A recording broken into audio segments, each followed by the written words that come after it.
got the cash in the bag, stadium packed. Born a rock star in this life, gon' live it up on the attack. Baby, I'm bad, I just wanna get caught up in this life. I'm crazy, I'm mad, doing no cap. Only God wants you, better go live it up. Cash in the bag, stadium packed. Baby, I'm bad, yeah. Baby, I'm bad. I just wanna stay bad, stay mad. Chip on my shoulder cause they treat me like an outcast. I ain't gonna take that, stay back. I'll be swinging hard till the hits come in all caps. I ain't gonna lay back, pray that someone's gonna help me. Ain't nobody like that. I ain't gonna wait, that's all fact. Give me one shot and I'll never get the throne back. I'm sick of being cautious, I'ma go cause some pain, can't stop this. I'ma steal everybody's lane, call it shoplift. Sick of hearing everyone complain when they thoughtless.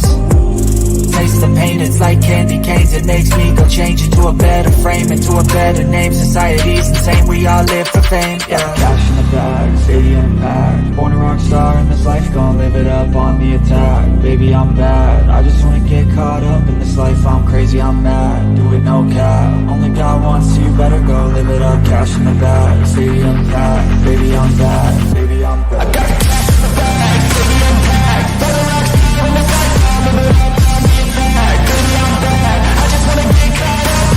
I'm crazy, I'm mad, do it no cap. Only God wants you, better go live it up. Cash in the bag, stadium packed. Baby, I'm bad, baby, I'm bad.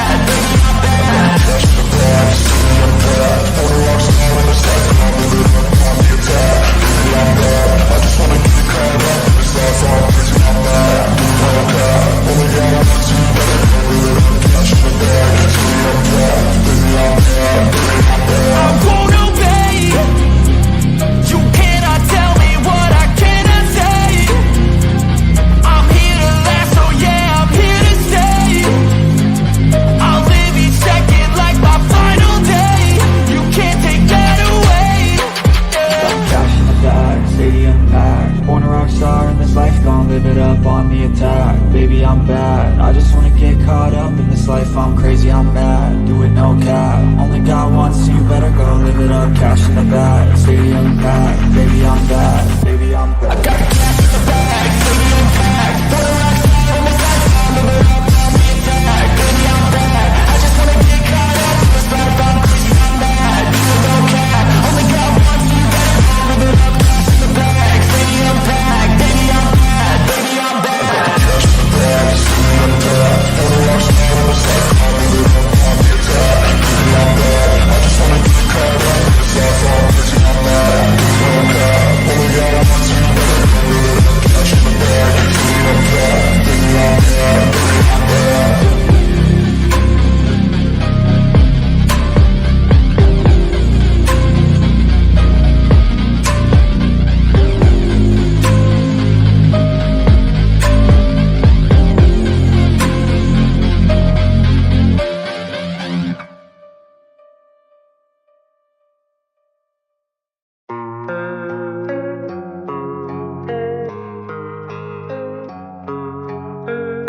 I don't really know what comes next. I'm just doing my best, even though I'm so stressed out.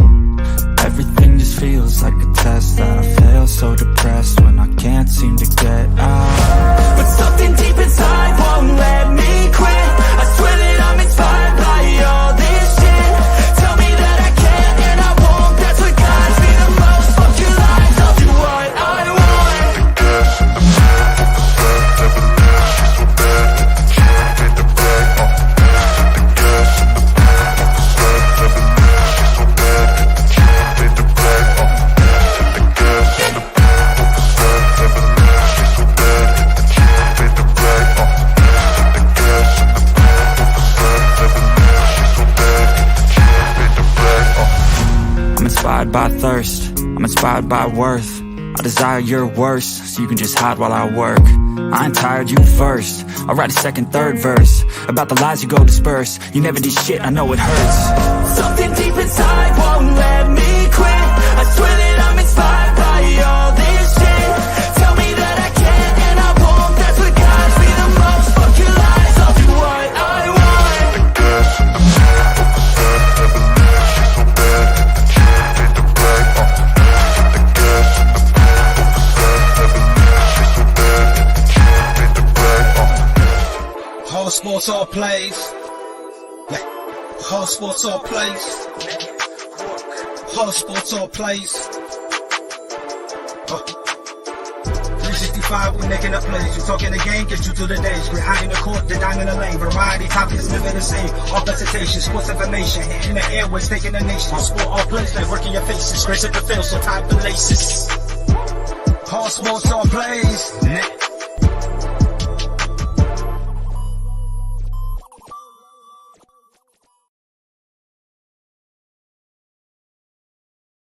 Good morning. Welcome to All Sports, All Plays College Breakdown. How you doing? My name is Ray Cruz. I am your host. Ray will be here momentarily. Welcome to the show. We got some big plans for the show today.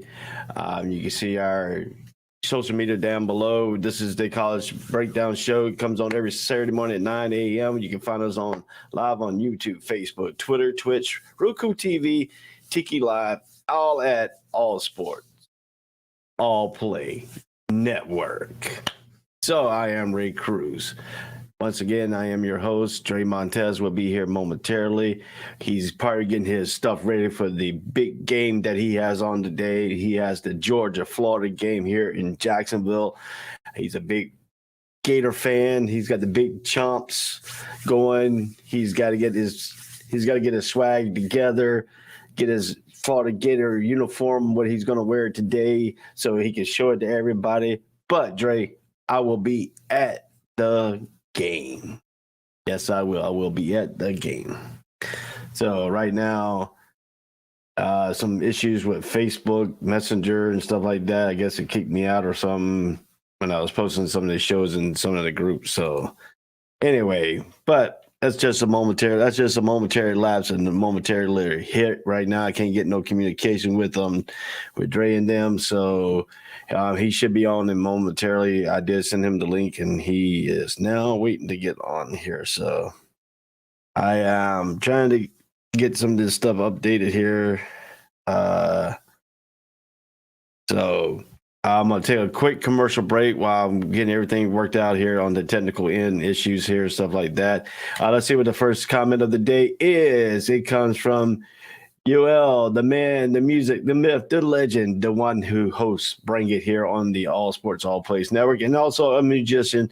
So if you're in the Florida area, you can find him and his music group going up and down the state, all over the United States. He is a very great musician. He says Ohio State versus Penn State should be a good game. Ohio State's on the road in that atmosphere will be a challenge. Yes, it will be. Will it be a whiteout game? It's a high noon game. It's like the Wild Wild West. Showdown at the OK Corral. This time it's going to be the showdown at Beaver Stadium, Happy Valley. We know Penn State's always been tough there. So we'll be talking about that game here momentarily. Let me get some stuff straightened out here on the technical ends, and we'll be right back after these messages. This is the All Sports, All Plays Network. I am your host, Ray Cruz. Ray Montez is on his way. All sports, all plays. All sports, all plays. All sports, all plays. 365, we making up plays. You talking the game, get you through the days. We're high in the court, the dime in the lane. Variety, topics, living the same. All presentation, sports information. In the airways, taking the nation. All sport, all plays, like working your faces. Grace at the field, so tie the laces. All sports, all plays. All sports, all plays. We on top of our game.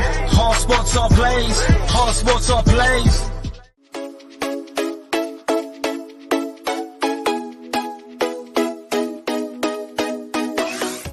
What did you say? I said Kobe Bean Bryant has been overrated ever since he passed away.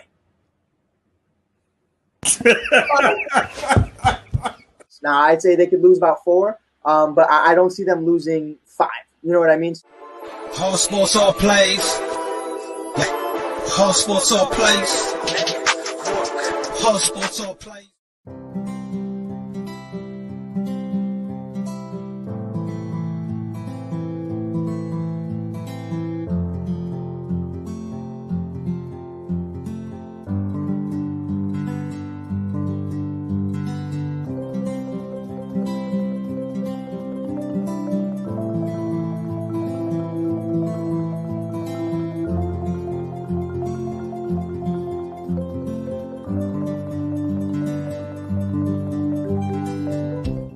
This is the Fox D Streaming Network. Register to come on our channel at foxdnetwork.com. Welcome back to the college breakdown on the All Sports All Place Network. I am Ray Cruz. I am holding down some of the fort. We did the welcome here. We got some breaking news here on the All Sports All Place Network. I'm getting to the part where we need to talk about this a little bit here. This is going to be a Saturday here, and it's also probably the sad day for the game here in Georgia, in Jacksonville, Florida, where the Florida Gators versus the University of Georgia. But let's get some of the sad part of the thing here out of the way. I'll get Dre's thought on this when he comes on.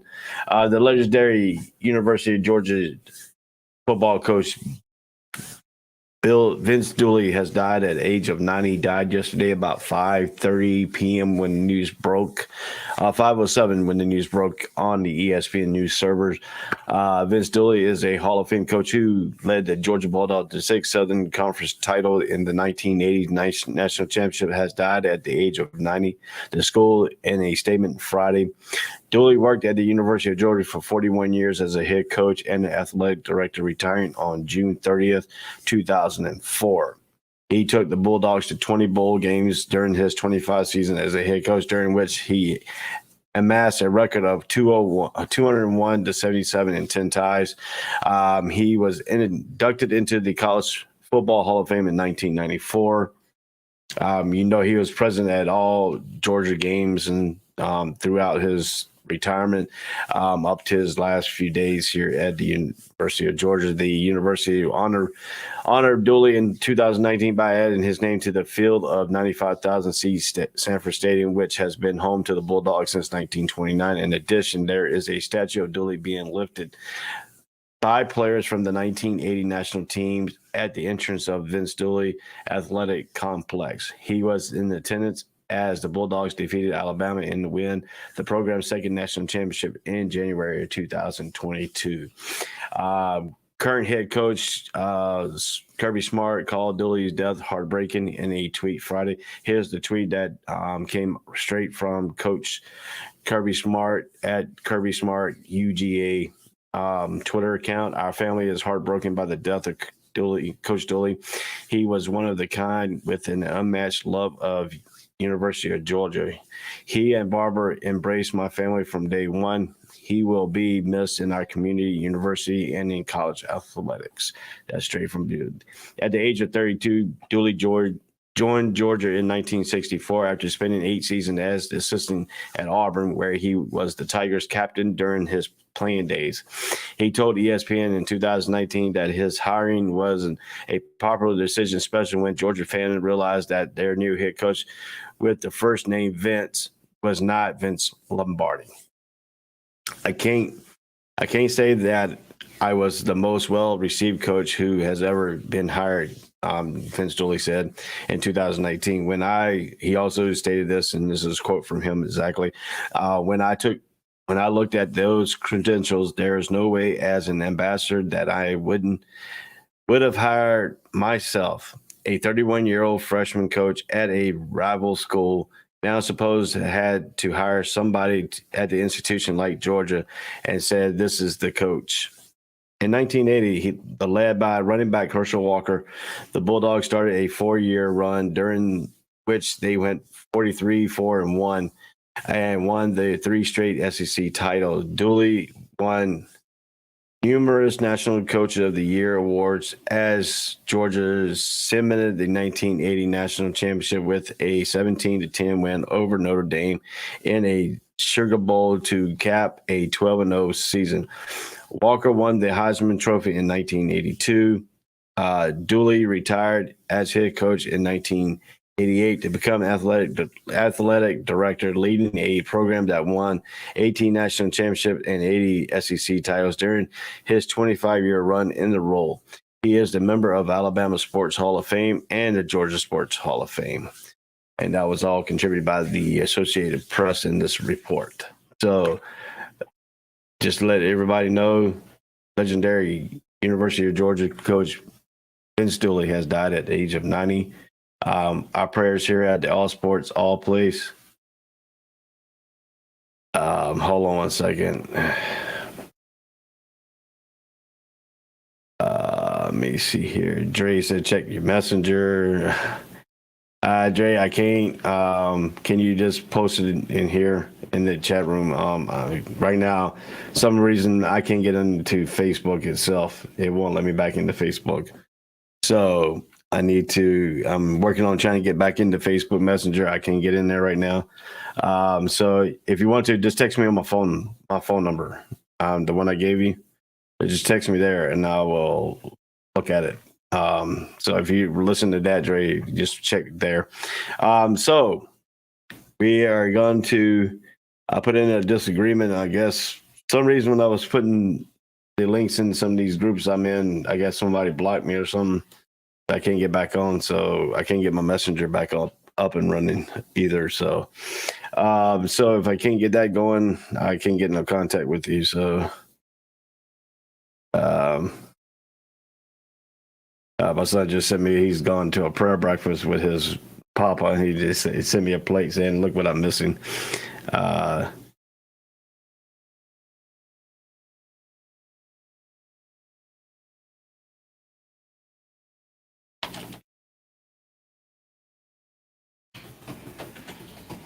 Hold on one second.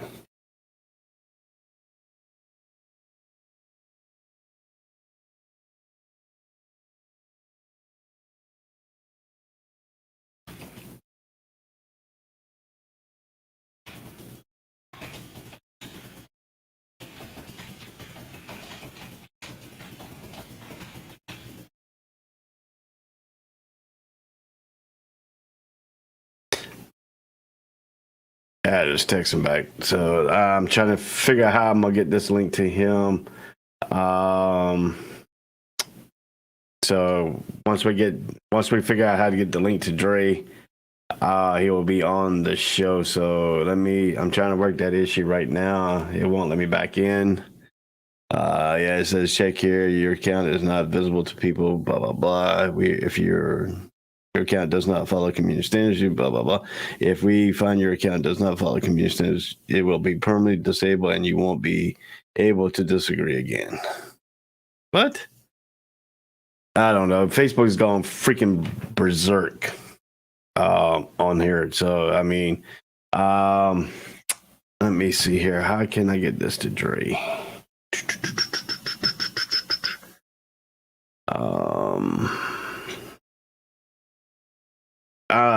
We have major difficulties this morning. Sorry about that. Trying to get Dre on here, trying to figure out how I can get Dre on here.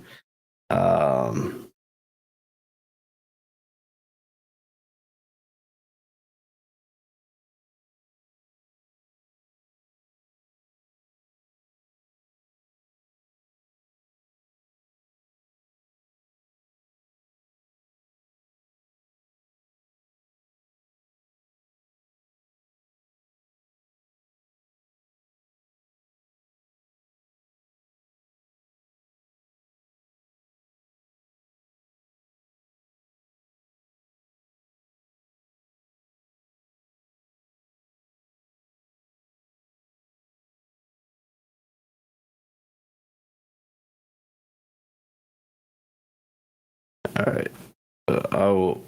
Okay. Let me do one thing here. We'll be right back. This is thinking about live broadcast here. When you got problems going on. So we got to get the technical issue, get Dre on here. So we'll be right back after these messages. All sports, all plays. All sports, all plays. All sports, all plays. 365, we're making a plays. We're talking the game, get you through the days. We're high in the court, the dime in the lane. Variety, topics, living the same. All presentation, sports information. In the airways, taking the nation. All sport, all plays, like working your faces. Grace at the field, so tie the laces. All sports, all plays. Network. All sports, all plays. Network. We on top of our game. All sports, all plays. All sports, all plays.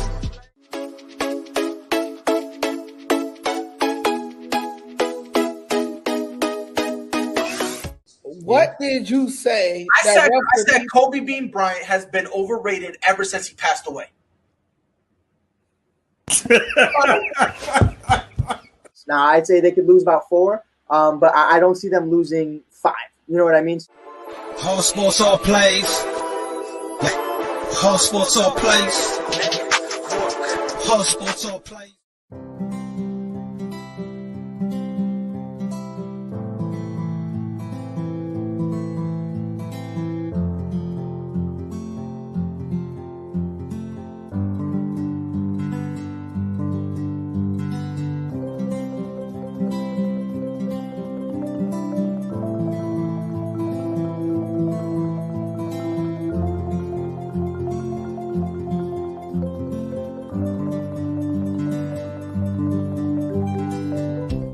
This is the Fox D Streaming Network.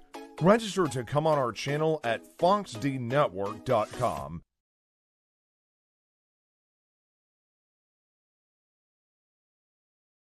Okay, let's try this here. We're trying to get him. I'm trying to get him on here, so give me a second to get him on here. All right, let's see here.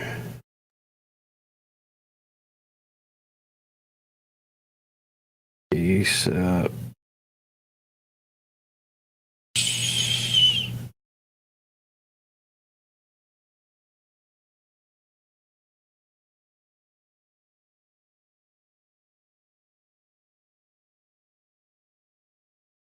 All right. Momentarily, hold on 1 second, guys. I'm sorry. Live TV production. That's what happens when you get on live TV. And you get some technical issues on end to get your co-hosts in there. So I am getting in here. I have to get it through my cell phone to get him on here. So that's what we're doing right now. We're doing a little bit of technical difficulties, troubleshooting. Sometimes when you get banned from Facebook for some stupid junk that is and wasn't planned on. So hold on 1 second. All right, let's go here. I want to add anything. I just want to get on the show. I just want to get on the broadcast. Close. See here. Why wouldn't let me see the Facebook one? Hold on 1 second.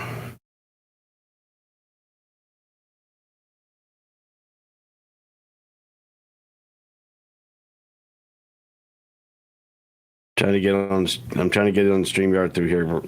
Jerry, hold on 1 second. I'm getting there. I'm getting close here. So I just need to get onto this thing here.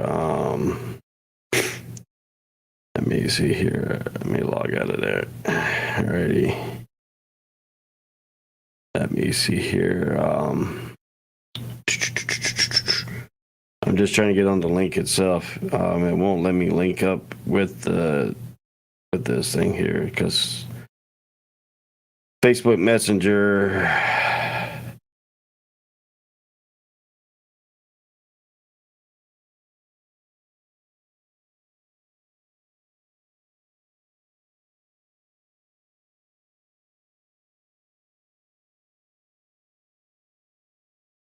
All right, let's see here.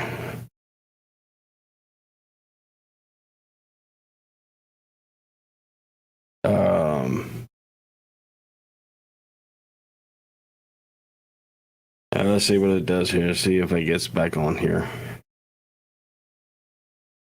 Then I can send the link.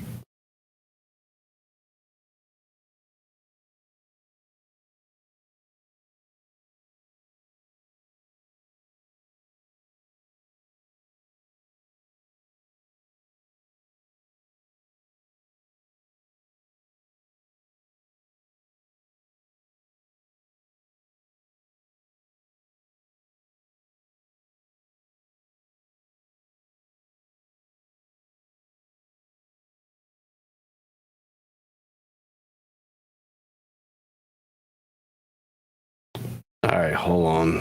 Shit. Just give me a second. I'm sorry, guys. technical difficulties is getting harder and harder here. Yeah.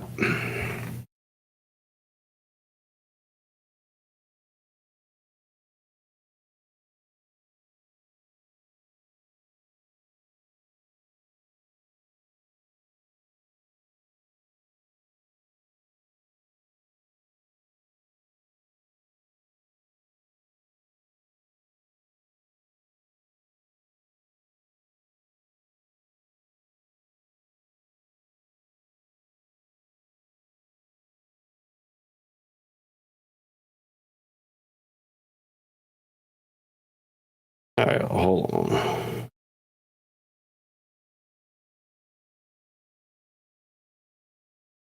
Copy that. Go here.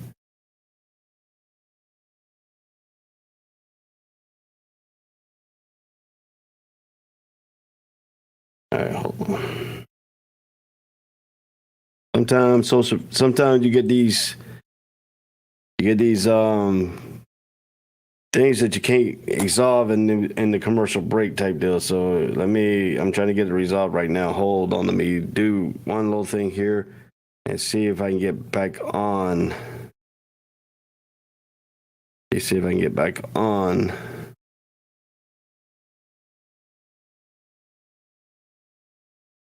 They send me all kinds of codes here on my messenger, and I'm trying to get the thing to give me a code on here, and it won't give me the code I need. So I have to get them to resend the codes to everything else.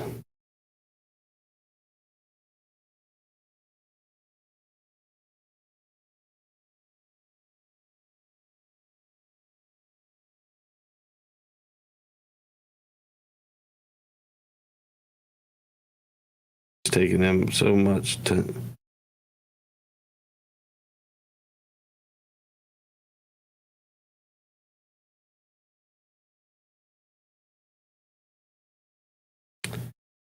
All right, let's do this one more time here. Trying to get them on here. I'm trying to figure out how to get them on here. Let me see here. I'm trying to get them on.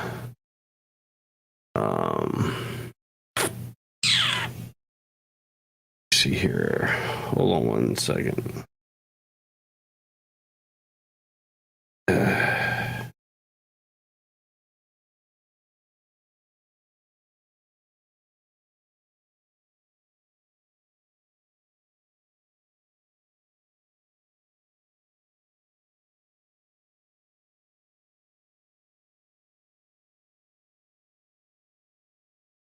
ASAP 2020.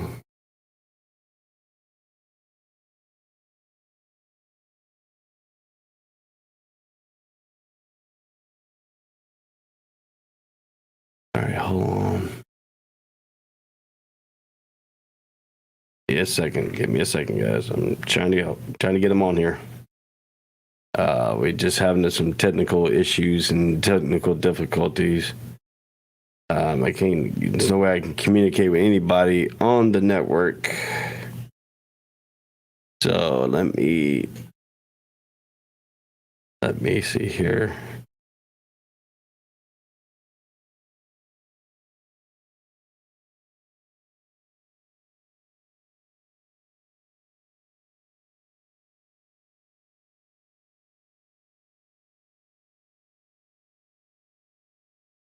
All right, let's see here. They sent me another code. Let me just get this code here.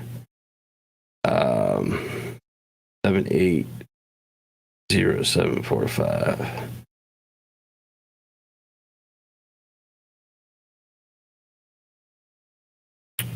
I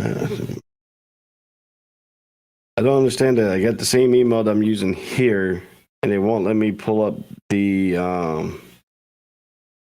It won't let me pull up the stream.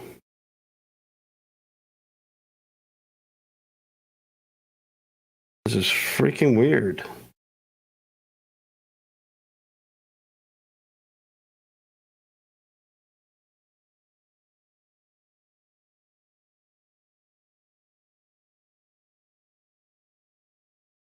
That is so freaking weird. All right, let's see now. Gotta sign up as a guest. Sports 2020.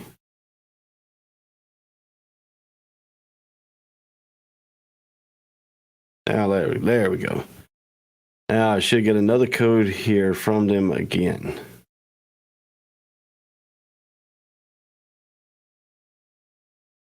All right, let's try this code. 0.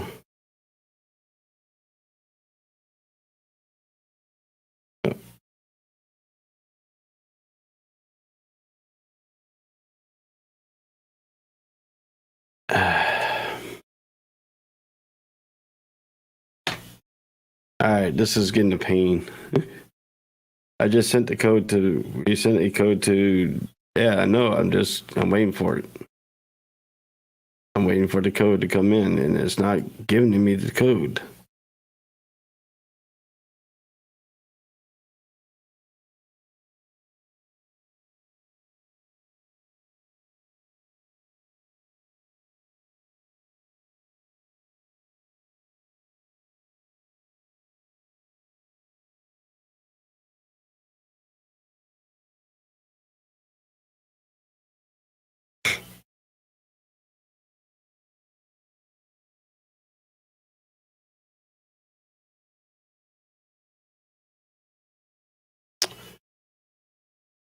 This is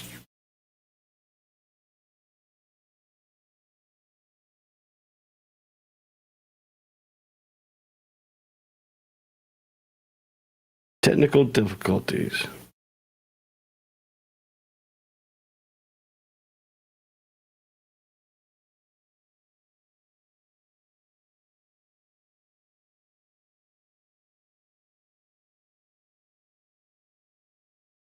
I want to sign on as a guest.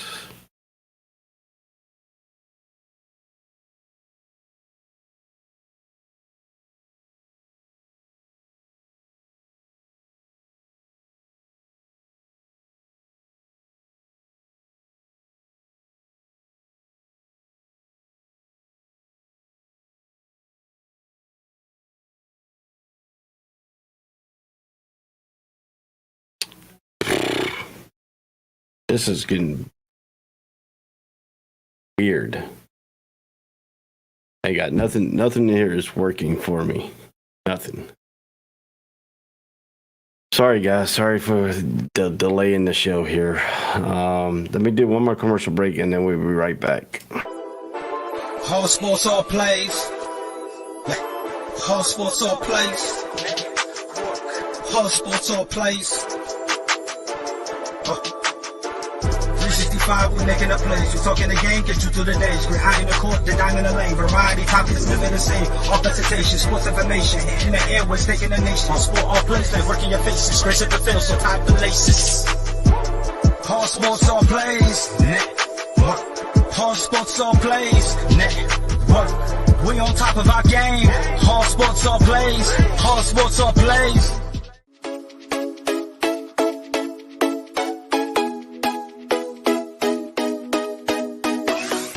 What did you say? I said Kobe Bean Bryant has been overrated ever since he passed away.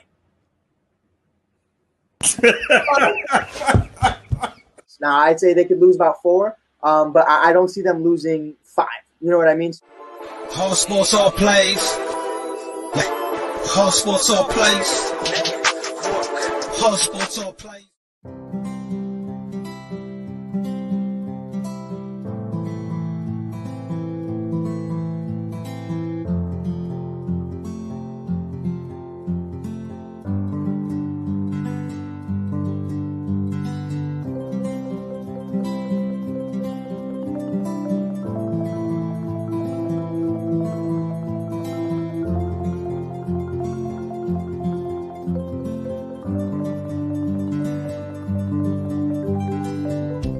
This is the Funks D Streaming Network.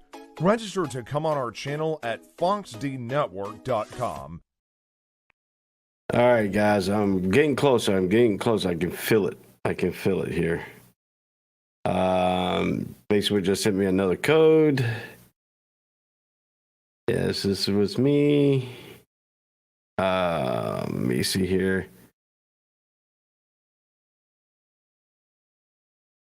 All right, don't need to do anything there. I'm trying to find the code that's supposed to be sent me another code here. Send the code again. All right, I'm trying to wait for the code to come in. So I'm just waiting for that to come in. They just sent me an email. Yeah, that was me. I signed in. Come on. Just waiting for the code to come in from Facebook again here. Don't know what's going on with Dre and stuff. This Facebook issue that I got going on with Facebook right now. It said it restricted me for some reason, and I can't figure out why it restricted me. I'm waiting for it. Haven't resent me a code, but they haven't resent the code yet. So, technology. Trying to get Dre on here. Let me see if I can get Dre on another way here. And then we get him on here. We can get the show going. We'll be a little bit late behind schedule. We're 36 minutes behind schedule right now. So sorry if you're joining the show. We're having some technical difficulties getting people on here. Nah, I'm not trying to forget about Dre, man. No. I'm keeping your name alive, buddy. Keeping your name alive. Let me just do a workaround here. Dre. Let me just get a workaround and get it to your number. I'm gonna email you from another number. I'm gonna send you the link. It's gonna be me. I'm just trying to get the Google Hangout, so I can use a Google Hangout. So I can use a Google phone number. See if I can get Google phone. Let me see here. Let me see if I can get it to your phone here. Let me see if I can send you through here. Let me see here. Trying to find a way to get you the information. Hold on one second, Dre. See if I can get a Google number. Google Voice. Let's get Google Voice here. There we go. All right, Dre, I'm about to send you to your phone through a Google Voice. It's gonna be a different phone number. Hold on one second here. Hold on one second. All right, it's 1. Or let me see if I can send you a text here. I want to text message you. Yep, that's what I want to do. I want to text message you here. Add up there. Put the phone number here. So we want to do this little number 314.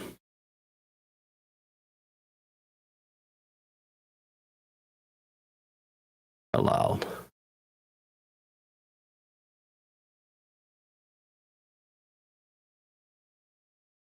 Let me get a number here, Jacksonville, Florida. I'll select this one here.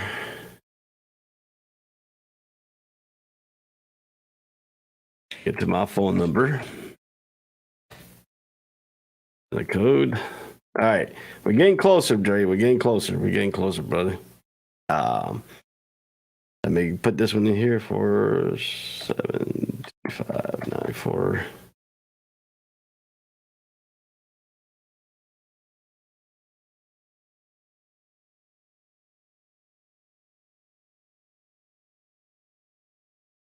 All right. Got it. Got Google Voice here. All right, cool. Now let's go. Let me send you a message here, Dre. Your phone number, 314-736-0331. That, and then I want to put the message here. And I want to copy that. And I'm going to send it to him. All right, let's see here. All right.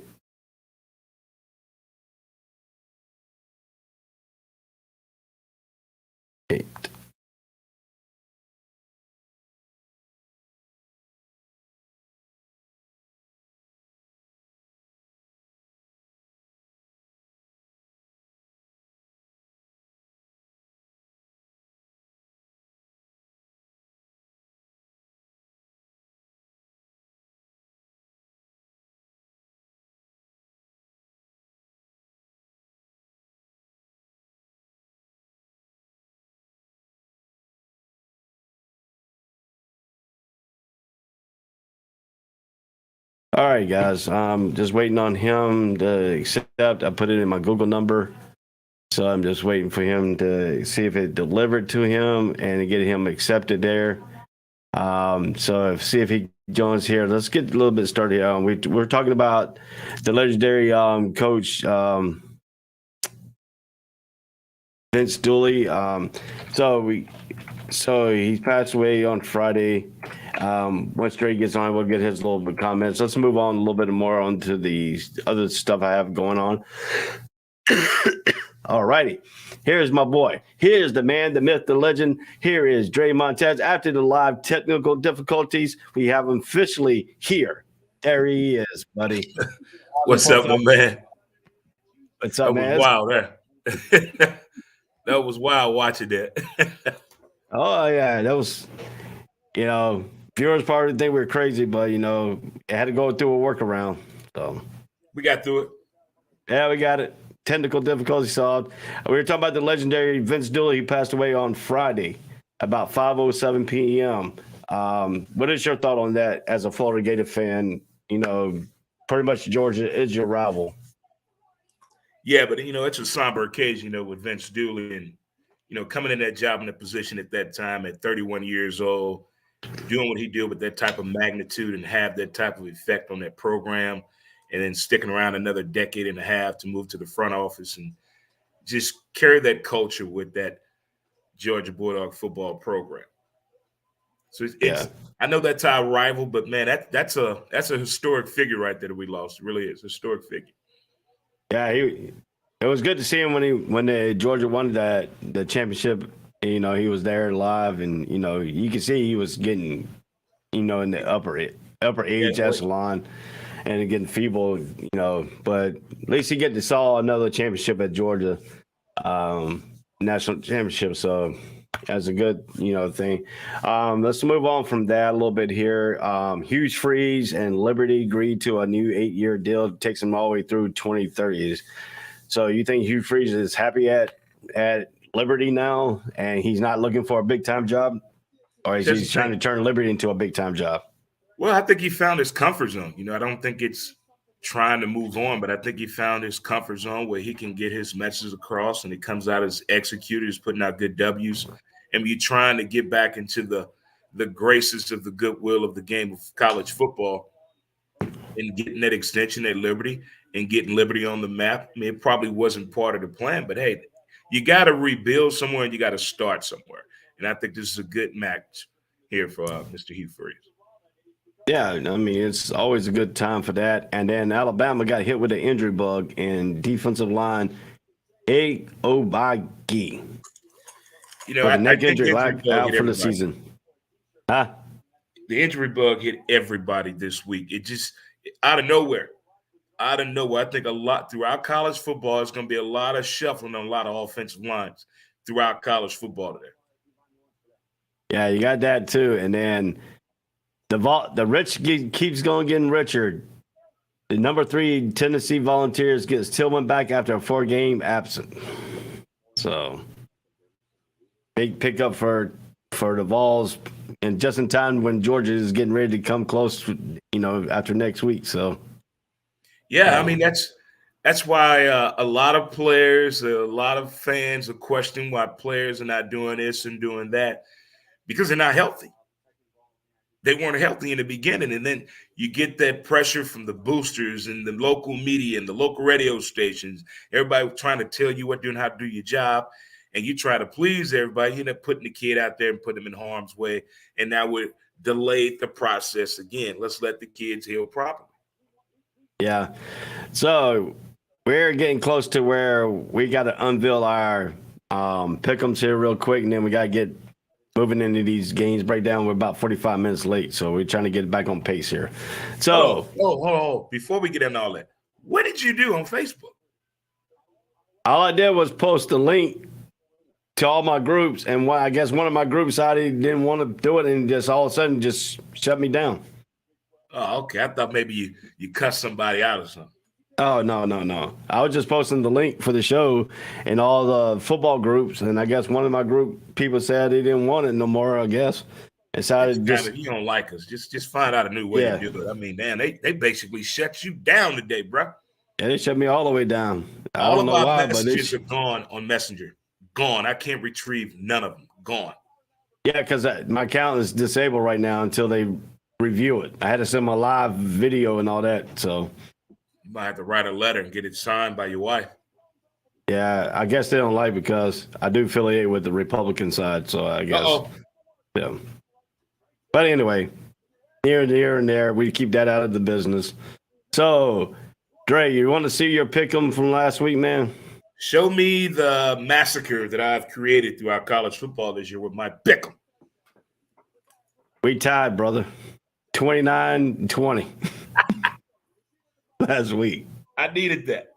So I didn't gain nothing on you. You didn't gain nothing back on me. And there's your total.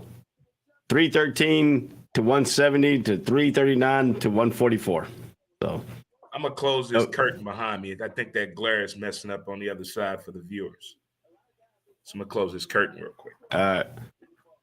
Yeah, you might want to close that thing down a little bit there. You know. We know you got plants up there and stuff, trying to keep them alive. Oh, yeah, so. I have to. This is my therapeutic baby here. But anyway, moving right along here, we got Ohio State and Penn State, the battle of the states at University Park in Pennsylvania at Beaver Stadium. Temperature will be 49 degrees. What do you see in this ball game? How does Penn State pull the upset over Ohio State today? I wouldn't go in and try to pull an upset. I'd go in there and play nitty line football. I would really, the fans are going to really help them even more. But execute the plays. Don't try to be the hero. Don't try to be the upset. Just go out there and play the game. And it will happen, as we've known over the past, 3 out of 4 years, come down to the last couple of plays in the fourth quarter or a PI incident, whether it happened or not. It's always been something controversial when it comes to these two teams matching up.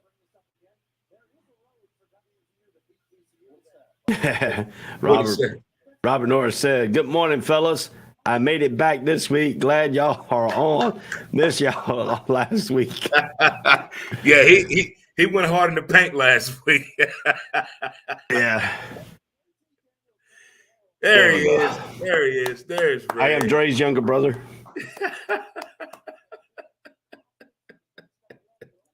I'm Dre's younger brother. Yeah, I'm his other thing. You know, he got the gator chomp. I got his brother right here has got the dog bark. So, you know. But Dre, on the other note there, I will be at the game today. I got my tickets, so I'm good to go. So I will be there reporting ASAP. I'm wearing my ASAP shirt. If you see a cool, out of the sight, just rare T-shirt, grab one for me. All right, I will. I would wear this today, but it is raining here. I don't want to get it messed up, so it is raining. So good call. I don't want nobody to see the ball spot. Good call. Yeah, so I was going to wear this today, but I didn't want to get it wet, so you know. Gotcha. So anyway, let's move right along here. So we got the Ohio State, Penn State, Happy Valley whiteout game. We're looking at this points per game, 40. He said, "Yeah, I paid my bet. A bet is a bet." Yeah, true, man. I didn't know you were down hard, or someone left up the pain a little bit there, you know. So, so hold on one second. I get my wife the key to the car. You taking the, hold on. You taking the car? Oh, okay. All right. See, I gotta go get my other son. So, all righty. So the bet is a bet. Yeah, you paid the bet. Good job. Thank you very much. That helped us out a little tremendously on the ASAP All Sports All Place Network. If you want to send some, that will lead into this part real quick here. If you want to support the All Sports All Place Network by sending stars, stars will help the All Sports All Play Network money to make more contents like this one. Other shows, just don't go to the College Breakdown Show. It goes to everybody on the All Sports All Place Network. We are a family here of analysts putting on a great show for great contents for y'all. But if you want to keep it up, it does take money to run this organization, and the help from the audience will move this organization to another level. And you want to see better content, and then that's what the stars will help us with. So there we go. I took care of that. All right, if you look at this is a contrast of styles here. You got Ohio State is averaging 49.6 a game. Penn State's only averaging 33.4. But defensively, Ohio State's only giving up 14.9 to Penn State's 18.9. So something's going to give today. Is this going to be a high-scoring game from both teams? It can be if Penn State doesn't cause havoc for CJ. If CJ is just left back there to just pick apart the defense, very high-scoring game. Lots of points in the first half. Lots of points, like statement points, like making Penn State afraid to come out of the tunnel for the second half. But the problem is that they're playing in Happy Valley. That's the thing. That's the thing. They could put fear in their heart like that, though. They could beat them that bad if they don't get pressure on CJ. That is the one objective that must be done today by Penn State. Put pressure on CJ. Nobody has done it. Nobody. Yeah. We don't know what to do on the run or thinking under pressure. We have no idea. The over and under in this ball game is 60.5. You taking the points? You going over or you going under? Man, that's definitely an under on that. No, that's over.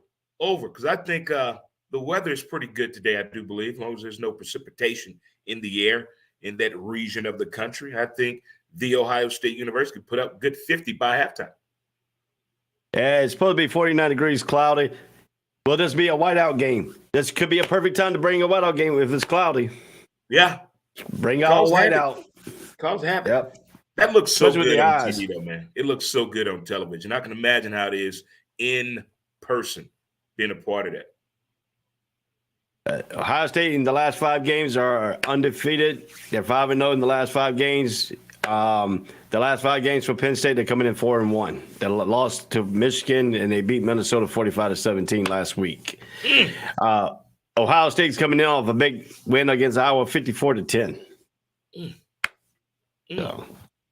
So both teams are coming in to win. So, my friend, are you going to go with the favorite, Ohio State, which ESPN Analytics said is 79.6 for Ohio State to 20.4 for Penn State?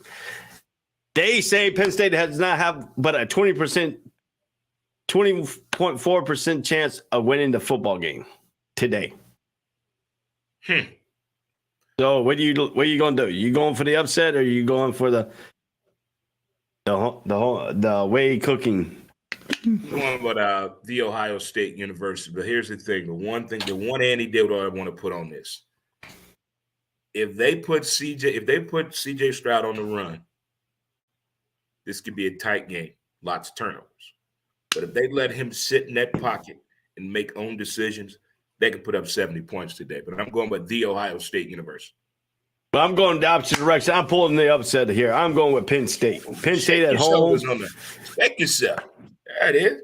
Joe Paterno is in the building as a ghost, so I think he's going to bring in the myth.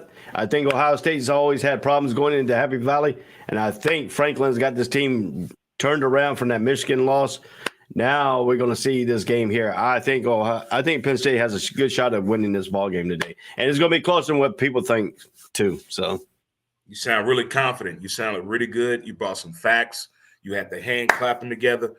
You really think you're going to pull this upset today? No, I know it's Halloween weekend, and that would be scarier, spookier than seeing the Nittany Lions beat The Ohio State University. But no, it's not going to happen today. Good try. Good try. Oh, we'll see. Best person win. Either I gain one on you, or you gain one back on me. So one or the other. I'm trying to win it all this weekend. Winning moments. We're gonna fill out October on a big high note. All right, let's go. Let's move right along here. Number 7, TCU goes into Morgantown, where the incest state capital of the world. So good. Hey man, you got to keep it live. You got to keep people on their toes, man. You got to keep like you felt like here, Robert Morris coming back, man. He's probably sitting on the sofa laughing. Hey, she's not good enough for your brother and uncle. She's not good enough for nobody else. Keep it in the family. Yeah, so he's probably sitting back laughing. We got to keep comedy on there, man. You got your Hawaiian luau thing. Cocktail party outfit, man. Cocktail party. Is it? He said, Mama, that was just wrong. Hey, man. Hey, you can call it what it is, but hey, look, you got to keep people on their toes. Got to keep coming back, Easy down. If you like this, these are the comments that you see here on this program. We don't hold back here. We equal opportunities. Yep. All right, so when you look at this thing here, TCU coming in, been playing very well the last 5 games. They're undefeated the last 5 games coming into this ball game, coming off a big win against K-State, number 17, 38-28. And then West Virginia coming off a loss to Texas Tech University, 48-10.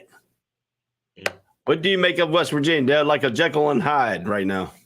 I don't know who they are. You're exactly right. I have no idea who the WV is, and I'm big fans of that program since the days of my man after he left Florida, Will Greer.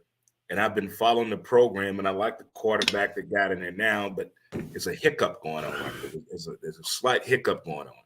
And on the other side of the ball game, you got the Horned Frogs, who next month they always screw up. But like the past 3 or 4 games, they've escaped some wild plays or crazy scenarios and seem to get things together. But I know people expect them to be a little higher on the board for his ranking at this point in time, but I'm still not convinced TCU is not over their own selves getting in the way. I don't think so yet. But I mean, with new coach Sonny Dykes there, it could change them. It could change the morality of that mistake that you're talking about in November. Yeah. So, Sonny Dykes has got the tension right now. But what's happening to West Virginia's defense? Because the offense is scoring 34.9 points a game, but the defense is giving up 33.7. They can't stop the pass. That got exposed last week against the Red Raiders.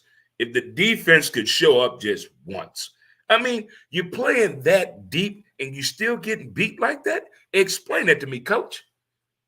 Explain that to me, Coach. If I'm back there prepared for the deep pass, why am I still getting beat? I don't know, but you got this Horned Frog team who comes in with a total of offense of 522.1. They are balanced. They can pass the ball at 295.0, and they can rush the ball at 227.1. They are a balanced offense. So if you try to take one away, the other can hurt. If you try to take the pass away, the run can hurt you. So they are a double trouble team right now and putting it up. How does West Virginia, because West Virginia's defense is giving up 130 yards rushing, but they're giving up 275 yards passing. So they can probably slow the run game down. But then, like you said, the passing game is going to take over. And Duggan is a double trouble because he's a dual threat quarterback. He can run, he can pass the ball. And if you get him on the move, he can do either the RPO on you, or he can just take off and run 50, 60 yards down the field before you realize it. Exactly. But with TCU's speed, whether it's coming out of the backfield, swing pass, or just a straight streak down the field, they do have that ability to do that. So I would let TCU make their own mistakes, what they've shown that they can do. They will make their own mistakes. And if you don't capitalize off those mistakes, then TCU is going to get the ball back with great field position again. So it's that thing. You can't come out here and try to recreate what you didn't do last week against Texas Tech. You got to come out here and play the type of defense you think you can possibly play West Virginia. Yeah, and if you look at this too, TCU's last 4 games, they beat the number 18 when Oklahoma was ranked at number 18. They beat number 18 Oklahoma to give Oklahoma their first loss to send them in the tearwell they had right now. 55-24. They beat the undefeated Kansas at number 19, 38-31. Then they go up and beat number 8 Oklahoma State, 43-40 in double overtime. Mm-hmm. And then they just beat number 17 Kansas State University, 38-28. So now they're going back. Now they're not playing a ranked team. Do they play down to the level of their opponent that is, since West Virginia is non-ranked? I think that last game that TCU played, it was a late victory. They had problems moving the ball in the second half, and they had almost cost themselves a game when they fumbled the ball, but they recovered it themselves and then scored on the next possession. But they had a little hiccup there in the third quarter. Yeah, so, I mean, if you got that. So who are you taking in this ball game? I'm taking TCU in this game. Yeah, I got to go with TCU. I don't know about West Virginia, Morgantown, and everything else, the gun, the musket, and all that stuff, you know. Hey, your kissing cousins bit, when they played in Charlotte, North Carolina against Pitt, Larry Fitzgerald's last game, I was there as the Continental Tire Bowl. The halftime skit, Pitt made fun of that reference of kissing cousins during the halftime skit. Hey, man, you know the old joke is, is the congressman who's a Democrat, Joe Manchin, did he marry his first cousin? You know, that's a good question. What? Yeah.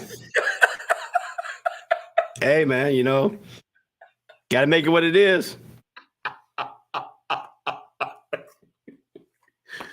Oh, my goodness. I just thought I'd break that up right there. Shout out to Charlotte, North Carolina, and the Continental Tire Bowl. Then Erickson Stadium. Yeah.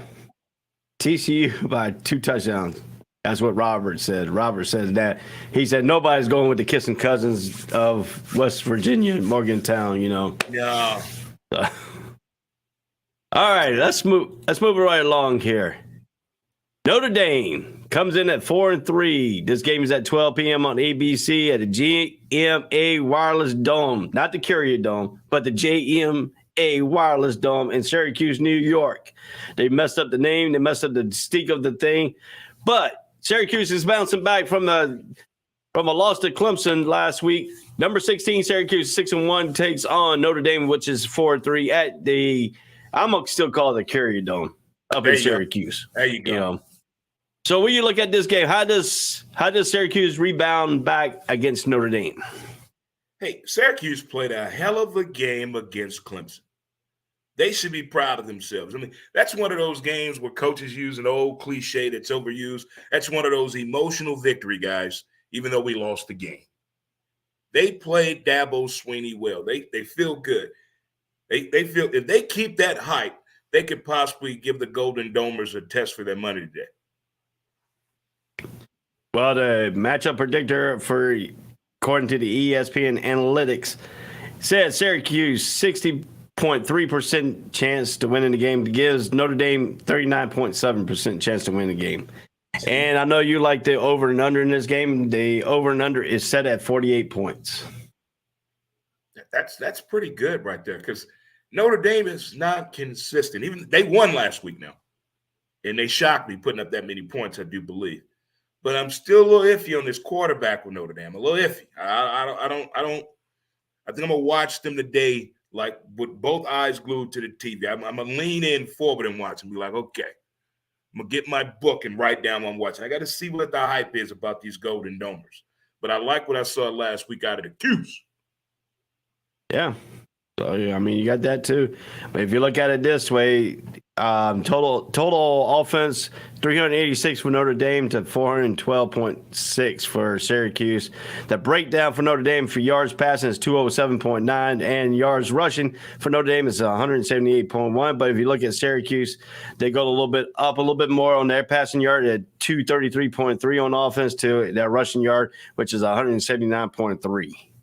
So both teams over 200 yards passing and over the 170 mark in rushing. But if you look at the defensive side, Notre Dame has given up 340.9 yards on defense. Their breakdown defensive passing yards is 202, and they give it up 138.9 rushing. But Syracuse is a little bit better. They only given up 171.4 yards passing, and they get a rushing yard of 123 on their 0.3 on their defense. And if you look at Syracuse last week, Clemson did not turn that game around until who? The backup quarterback got in the game. That's when the game turned around because DJ Ugale, he did not do it. But you weren't getting the Ugale in.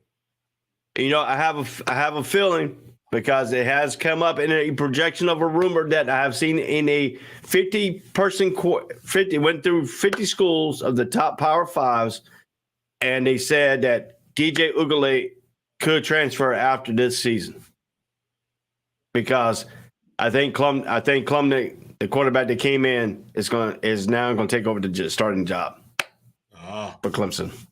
Where will he end up at? Would that be an upset today, though, if Syracuse beats Notre Dame? No, not in my opinion. Yeah, neither would I. Neither do I. Because I mean, if you look at it, Syracuse is 6-1, and Notre Dame comes in at 4-3. So. I don't give it because Syracuse's only loss comes to Clemson. And they played. That was a help. Did you watch that game at all? Oh, I watched the game. I almost took my TV out of the thing.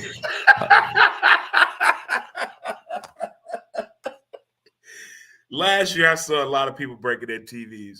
In the past 3 weeks, I've been seeing these videos pick up again with guys breaking their flat screen TVs. I can't do that anymore. I've had my fun at that about 15 years ago. And your windows are too small. The windows behind you are too small for the TV to go through. If you got a big 70-inch. That some bitch go through there. If I throw it hard enough, that whole glass comes out. Oh, okay. That's one of those new storm windows. The whole thing slides down. Oh, okay. Gotcha. Yeah, it's one of those. But yeah, hell no, I ain't picking her up. But these other motherfuckers go if things go awry. Yeah. But I'm not to that point. I can't go there no more.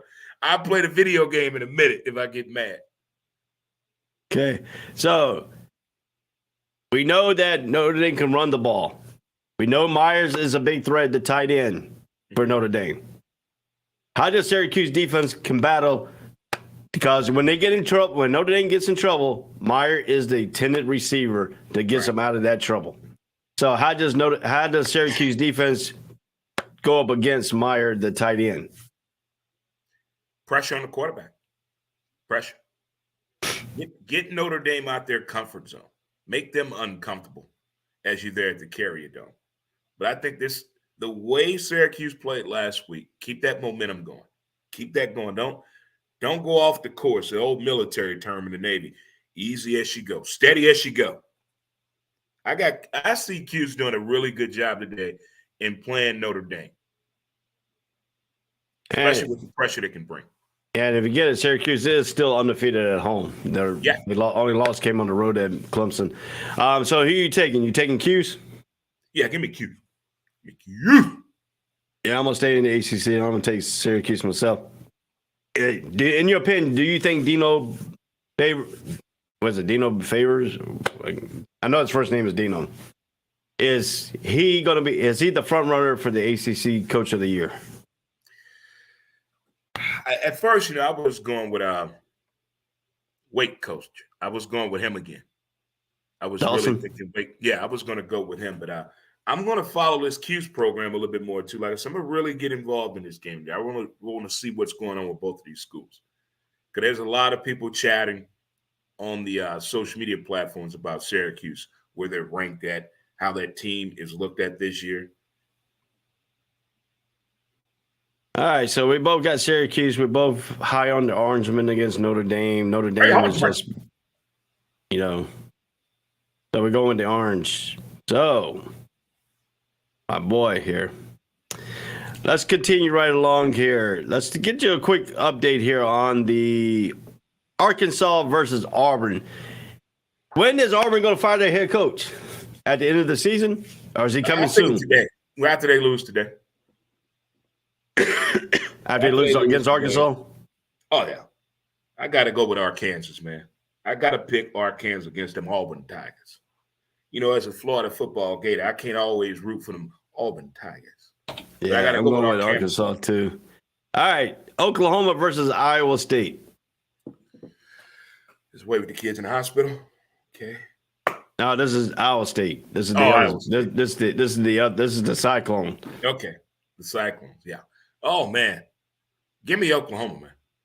You gonna take Oklahoma? Yeah, give me Oklahoma. Even though they're playing at Iowa State. Yeah. I don't think Oklahoma is equipped to face Iowa State. I think Iowa State is going to win this ball game. So that's just me. Boston College and UConn. Who you got?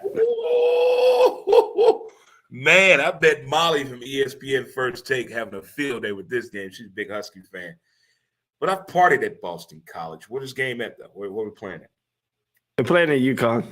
At UConn? I'm still going Boston College. Some good kids up there. I like them. I like that part of the corner up there. Yeah, but Boston College has been playing good either. So, I mean, they're coming in at 2-5, and UConn's coming in at 3-5. This is the battle of the 2-5 and 3-5. Green Bay and Tampa Bay, what the hell? But I'm going to say with the ACC because they do play in the ACC. A little bit of power. All right, man, Fred, let's break down this game here. At Joe Campbell Stadium in Tallahassee, Florida, it is your rivals from non-conference side of the play. The accurate weather forecast is 70 degrees in Tallahassee today. Georgia Tech comes in at 3-4, 2-2 in the ACC in the Coastal Division against Florida State, who comes in 4-3, 2-3 in the Atlantic Division. Who do you see about this game today? I don't know why Georgia Tech still has a football program. In the words of my good buddy Hot Tub Dave, I'm going with them Seminoles no matter what. I'm going with the Seminoles. I'm going with the Seminoles. Got to go with them. But I don't know what's going on with Georgia Tech football program. I mean, what happened? I mean, when Gailey was there, it was at a certain point. And when Bobby Ross was there, it was a certain point. Something happened after Calvin Johnson left. And nobody knows what. But something ain't right with the Georgia Tech football program. What's that? They stopped getting in-state recruits. They're going to Georgia and they're going to Alabama. We need to get some of the Georgia State players are going to North Carolina, Duke, Wake Forest, too. That's a shame. It was such a great program to lose so much talent because they're stuck in their ways. You got to get outside of your comfort zone sometimes. And I think a lot of these programs used to be historically fit with winning better bowl games with some notoriety to it, not getting those anymore because they got set in their old ways that don't work anymore when it comes to recruiting. But you got to figure out I mean, Paul Johnson had it going when he first got there. Then everybody figured out his triple option. So it kind of slowed his roll down a little bit. And then they got rid of him. They got rid of him. So they went to Collins. Collins hadn't done nothing. So they fired him before the second game. Then they went up. Then Georgia Tech went up to play Pitt and beat Pitt. And then they beat Duke, you know. Wasn't that Georgia Tech in 1990 that shared the national championship with the Washington Huskies? What was that quarterback name of that Georgia Tech team? They need to go find him. That was the Georgia Tech team. That was the Georgia Tech team that tied with Colorado. Yeah, they need to go find a player from that team and get them to lead Georgia Tech. They need somebody with the voice, Hamilton, with some experience. Yeah, go get him. Go get him. Go find him. Go find anybody from that 90 Georgia Tech team and bring them back to GT and get that program back where it needs to be. I like the colors and the location. But the problem is, Georgia Tech is an architect school, and you got to find people that want to major in architect and engineering. It's an engineering school. Look where the future's at. Come on, kids. We got something for you. Come on. Yeah, you can do it that way. Yeah. Be a part of something. App yourself here today. Look at that. Get me on that program. I'll help you recruit. Pay me. But the question is, they're going to have to keep this quarterback because right now Sims' name hasn't popped up on that rumor too. And he's going to enter the transfer portal after the season because they got a new head coach coming in, and they're going to have a new athletic director coming in, supposedly. That's a year setback. If I'm trying to play on Sundays, Coach, I don't have time for this. I got to go. Yeah, and the kid, and Sims came out of Florida, out of Sandalwood, out of Jacksonville. I seen him play at Sandalwood, so, I mean, he is a good quarterback, and he can run. He's a dual threat. He did give Carolina trouble last year when he was running all over them and stuff. So, but if you look at Travis and Florida State, on the other hand, he's also a dual threat quarterback. So you got 2 dual threat quarterbacks going today. Mm-hmm. So you got both defenses played practice against a dual threat quarterback. So they should be well familiar with a dual threat quarterback. So which defense is going to stop the other team's quarterback? I think Florida State's defense is better at executing the play in going after a dual threat quarterback. And I think on the offensive side, he has a little bit better options when it comes to being a dual threat, running the ball or passing balls, a little bit more. So they're a little bit more hesitant. They don't know what he's going to do. But Florida State going to just be on it with all that speed that they have on the defensive side. Yeah, so if you look at it this way too, I'm going with Florida State with you. Also, I think Georgia Tech is going to be out overmailed here at Doak Campbell Stadium in Tallahassee, Florida today, which is only 2 hours up the road from me. So road trip. No, I'm going to the Georgia game. I'm going down and participate in the tailgating festivities of walking around and see if I can get beer handed to me. Yes, man, I wish to do that. Damn it. But all right, let's go South Florida at Houston. Who you got? South Florida. You taking South Florida again? Yeah. They haven't been too kind when you're taking them. I know. But I think I'm going with Houston. Sent me so much love this week since last week was my birthday. Thank you again to the University of Florida football team and the volleyball team and the baseball team for the birthday wishes. Thank you all. I really do appreciate that. And the people of Florida, thank you as well. Yeah, so that's going with SFLA. Yeah, we had a big weekend here in Jacksonville because last night I took my wife to the Luke Bryan concert downtown at the VyStar Memorial Arena. Right across the street was the exhibition game of the Florida and Georgia baseball teams were playing the exhibition game like they play the last 3 years at this game. So then you had something going on at Daly's place over by the football stadium. Now you got the game coming up here this week. So we're going to get – that's our highlight of the week's game towards the end of the show where we're breaking down your Florida Gators against the Bulldogs, and we'll have some tidbits from that. So stay with us. Concert you could dance it with your wife, or did you just clap your fingers and look at it and smile? No, I was inside the stadium, and I wasn't paying $945 to get where the dance floors was. Oh, you didn't dance in your seats? Baby, get up. Let's get it. Oh, yeah, dude, she was dancing. Okay. She was dancing. My last country concert was the Turnpike Troubadours. A couple of months There you go. Now, I had her dancing, and then had some college kids come down, and they started twerking on the rail and looked like they was playing strip dancing. They twerking at a Luke Bryan concert? Yeah, they were twerking and all that stuff. What did I miss? I don't know. She came right down and she started doing, and then she started that, and then, you got the little railing. So we sit in the row A. We had the railings in front of us. She started grabbing the railing and doing like she's on a pole dancing. Country music has changed in the past 25 years, people. Trust me. Well, so he was playing a little bit of a Leonard Skinner song. That'll get the people going right there. Gets the people going. So, all right, Toledo and Eastern Michigan. Who you got? Give me Toledo. I'm gonna go with Toledo too because they messed my picks up last week.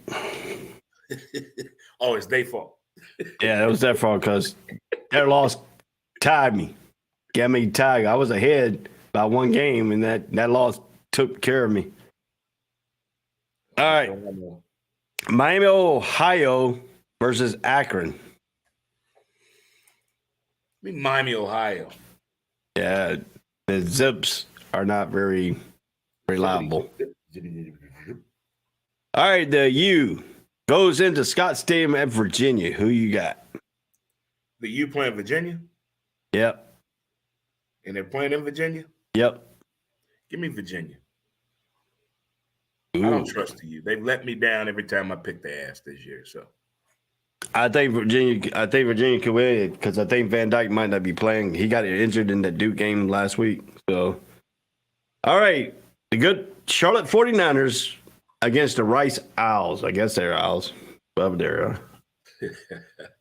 Give me my 49ers, home of the best strip clubs 2 miles away from the college. If they're still there. Oh, they're there. I didn't go by UNC when I 49ers when I was there in Charlotte. I was on the other side. I was by Huntersville a couple of times. I did not make it down by UNC. Yeah, you ain't missing nothing. Hey, the Green Wave was special people to me. All right, Rutgers goes to Minnesota. Can Minnesota get back on the winning streak? They need to because I like that coach. He's very high energy. I love his energy. I can see him. He reminds me of Sean McVay, but with wife and kids and dogs and every damn thing. But I think Minnesota can get back on track this week. I really do. I hope so. All right, Old Dominion at Georgia State. Who you got?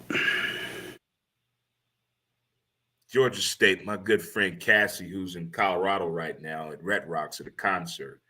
And she went to Georgia State, so I'm going to pick Georgia State. All right.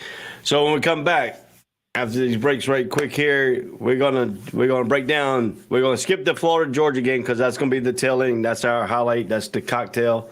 So we want Dre's best impression when he gets up there. So we gotta get him drinking a little bit more before we get there. We gotta have him have his special cocktails and stuff. So, but when we get back, we're going to talk about number 8. We're going to break down number 8, Oregon at California, and talk about last week's UCLA and Oregon game a little bit. Number 9, Ohio State at number 22, K-State, and then number 10, Wake Forest at Louisville, and number 17, Illinois at Nebraska. Those are the games that we're going to break down when we come back. This is Ray and Dre. This is the College Breakdown on the All Sports All Place Network. We'll be right back. All sports, all plays. All sports, all plays. All sports, all plays.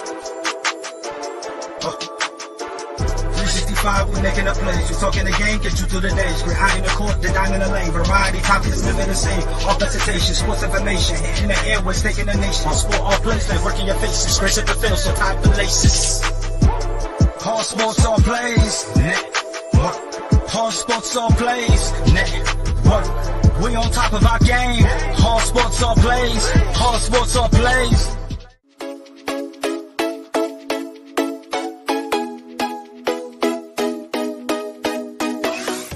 What did you say? I said Kobe Bean Bryant has been overrated ever since he passed away.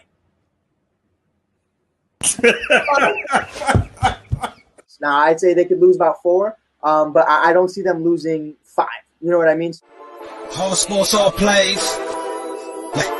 All sports, all plays. All sports, all plays.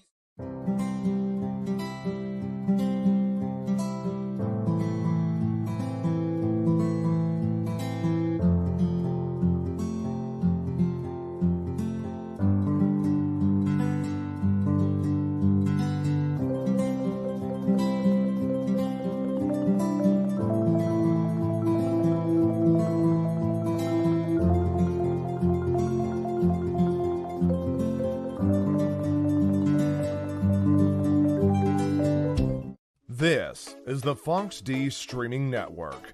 Register to come on our channel at funksdnetwork.com. Welcome back to the College Breakdown Show. I am Ray. This is Dre. We on the All Sports All Place Network. We are breaking down some games, and I just received my tickets, so I will be sitting in. If you want to come and see me there, I will be sitting in section 409, row Z, seat 13, in the nosebleed section on the 50-yard line. So, I'm going to look for you on TV. Please don't. I hope they don't show me. And before we get to talking about this game matchup real quick, Last night, the World Series, my buddy won $250,000 because the game went in extra innings. That was a bet that he placed. Is that crazy? That's a very thing because I didn't bet. I should have. I didn't. So, man, all I said to him, when are we leaving? When do I need to pack my bag? Hey, you ought to say, hey, give me at least 25% of it, you know? Hey, whatever he wants to do. It's his money, he won, but we're real good friends. And he just left a great situation. So he's really feeling good. Oh, he's that lucky, huh? Oh, yeah. Recently divorced.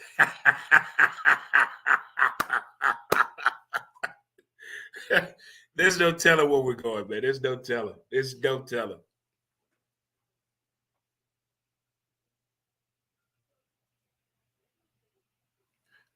All right, who we got coming up? We're going to talk about Oregon, and we're going to talk about your the game that you picked. Said UCLA was going to beat Oregon. So, what was your thought on that game with Chip Kelly going back to Eugene and having beat his old team? You know, last weekend was my birthday, so I only saw the highlights of that game, and when I saw the highlights in the score, I was like, what the hell happened? What? I thought we were friends. I thought we were in the trust tree. What happened? I did not see that coming at all. But maybe that's what Chip Kelly needed. Maybe that's what he needed. Maybe. That's what he needed? That's what you think? Yeah. Maybe. The problem I seen with that game was that game gave Bo Nix to run his mouth a little bit. You know, he came out and said that if Oregon will play Georgia right now, that Oregon will beat them. That came out of Bo Nix's mouth. I preferred he put it on Instagram, on the Twitter, on the book face, rather than actually say it. He said it. He put it out there. Nobody ready for that smoke yet. They ain't ready for it? No. If Bo Nix, he's getting in his own way. He kind of reminded that other guy that was in college, is now in the pros, named Baker Mayfield. He kind of reminds me of his way a little bit. It's just arrogance. Other than going out there just playing the ball, playing the game. Let your talent do the work. We'll talk for you. We will do all the talking for you. But until you play to your potential, why are you talking? He's talking. He's talking. He's talking. He's trying to talk the junk. He's not. He's trying to make himself relevant. Everybody's trying to do that this weekend. This is a great weekend. There's a lot of top rivalries going on this weekend. This is step up weekend. This is you got to put your chest on somebody this weekend. This is the right weekend to do it. And there's some key injuries out there to help some people to really get their name out there. Yeah. This game will be at California Memorial Stadium in Berkeley, California at 61. The temperature is going to be 61 degrees at game time. How do you see Bo Nix and his Oregon Duck? Is that offense going to stale out a little bit here against California? If he gets too cocky, this could be one of those games he has 5 picks, but they still win the game because he's trying to do too much.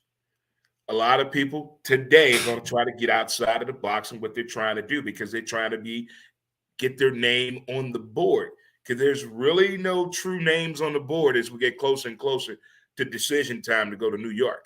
So if Bo stays in his lane, he could have a 405 touchdown day with probably 1 pick if he stays with his lane. But if he gets outside of that, you're going to see some headphones being slammed and coach talking to him, pulling him to the side. Yeah, the over and under is 56.5. Is that a good one or is it bad? That's steady as you go. That could be right at where it needs to be right there. I'm comfortable with that. I wouldn't get too crazy that jumps up a little bit before the game, but I like where that's at. All right. Does Oregon cover the spread, which is 17 points? Yes, Oregon definitely cover the spread. So they're going to win by 18. Yeah. They're going to cover the spread, though. So you take Oregon. Got to stay relaxed, though. So as your best betting tip right here, you'll take the over or will you take the under? I'm taking the over. Okay, you're taking the over. Now, if you want to put a double parlay on that, are you going to take Oregon and the 17 points too? Oregon and the 17 points and the over. Yeah. So you squeezing my biscuit on that one. I like the way you put that scenario right there. I like that. Yeah, I'm trying to see if you're going to be a gambler. If you're going to be the gambler, riverboat. If you're a riverboat gambler, I'm trying to see if you're a riverboat gambler here. You know, my bookie's on speed dial. What are you talking about? I don't use an app. I call Craig. Oregon is well balanced. Oregon's offense passed 272 yards and they rushed for 244 yards. On the other side, California they passed for 251 yards on offense and rushed for 119. Oregon's only given up 110 runs yards a game, and they only given up 273.4 yards in passing. On the other hand, California's only given up 117.4 against the run, and they only allowed 275.1 passing. What does California got to do to slow down the Oregon Ducks running game? I've never seen Cal really play no real angry, stingy defense since like the mid-'90s. So I don't think they have the type of defense that can really go in there and change the whole offensive scheme by their defense and help you start passing more. I don't see that coming. So you think Oregon's going to go over 200 yards rushing? They better get a comfortable, nice running game going. I don't think Cal's run defense is going to alter what Oregon wants to do offensively. They have a game plan. They're going to stick to it. Yeah, the game plan, too, is where they have everything mapped out ahead of time where they're going to run. But most of their offense is predicated off the RPO. So They run option, give Bo Nix a time to read the defense and decide if he wants to hand the ball off or he wants to pull it back and throw that quick out route pass that killed UCLA all day long with the tight end sitting on the sideline. Yep. Yeah, that's how they beat UCLA. They run the RPO. What they did was they went reversing back in time and ran the Chip Kelly's offense, Oregon Ducks flying high offense against his own nemesis, Chip Kelly. You know, so it takes his own medicine, as they say in the South. Mm-hmm. Yep. And they went up tempo. I think Oregon snapped the ball. I think they only allow maybe 10 seconds off the play clock every time they snap the ball against them. Speed, man. Speed and execution is key. And you got to practice that. You ever seen those speed drills that Chip Kelly used to run to get that offensive line ready to get these speed plays together, the type of workouts that they do as a team and as a unit, and it's so synchronized because everybody has to be on the same page in order for this play to work. And a lot of people don't get that. You see what Oregon's offensive line doing now for their preparation. What's that? They put parachutes on the back of them and told them to go run like sprinters. There it is. Let's go. We're gonna do work here. Yeah, they put parachutes on them and tell them to go run, and they train them like sprinters. That's what you got to do. Don't be polite. Get real. Let's go. So you taking Oregon in this one, I guess. Give me Oregon, man. Give me Oregon. Bo, settle the hell down. Stay in your lane.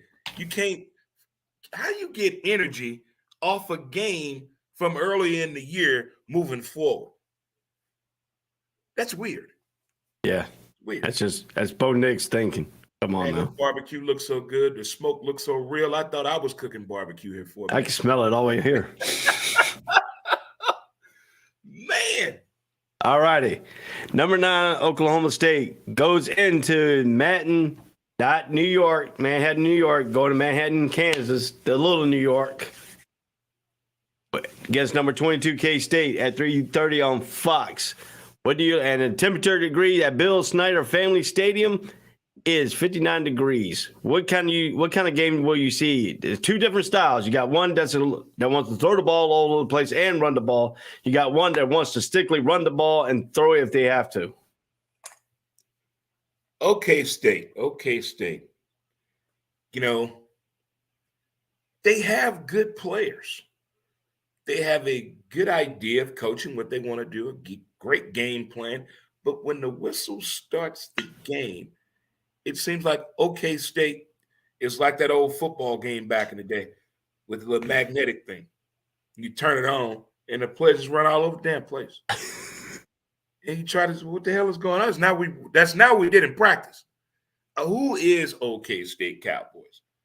I see a different team every single week in all the highlights I see. All of them. Who are they? Can they beat K-State in Manhattan, Kansas? Yeah, they can do that. I can see them doing that.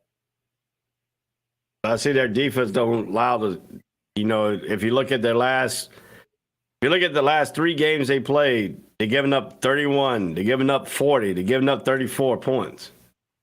As their defense is not. They give up the big play. You can't give up the big play or the big play penalty.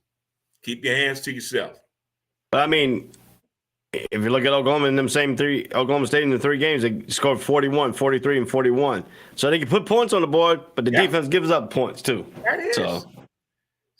That's what the offense and defensive coordinator need to tell each other. Look, coach, we're trying to win the game. Will you let your defense know? Work with me. I'm telling you, Gundy's got that mullet. Business in the front, party in the back, and the defense is in the back playing with the party. Hey, Mullet is my man. You leave him alone. Whip that hair as much as you want.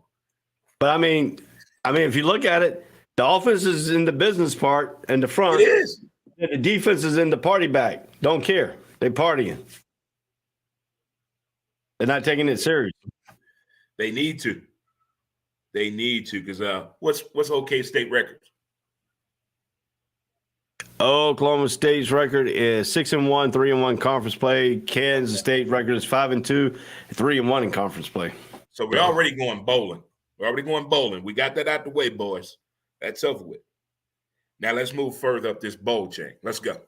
That would be if K-State wins today, they become bowl eligible. So they got something to play with.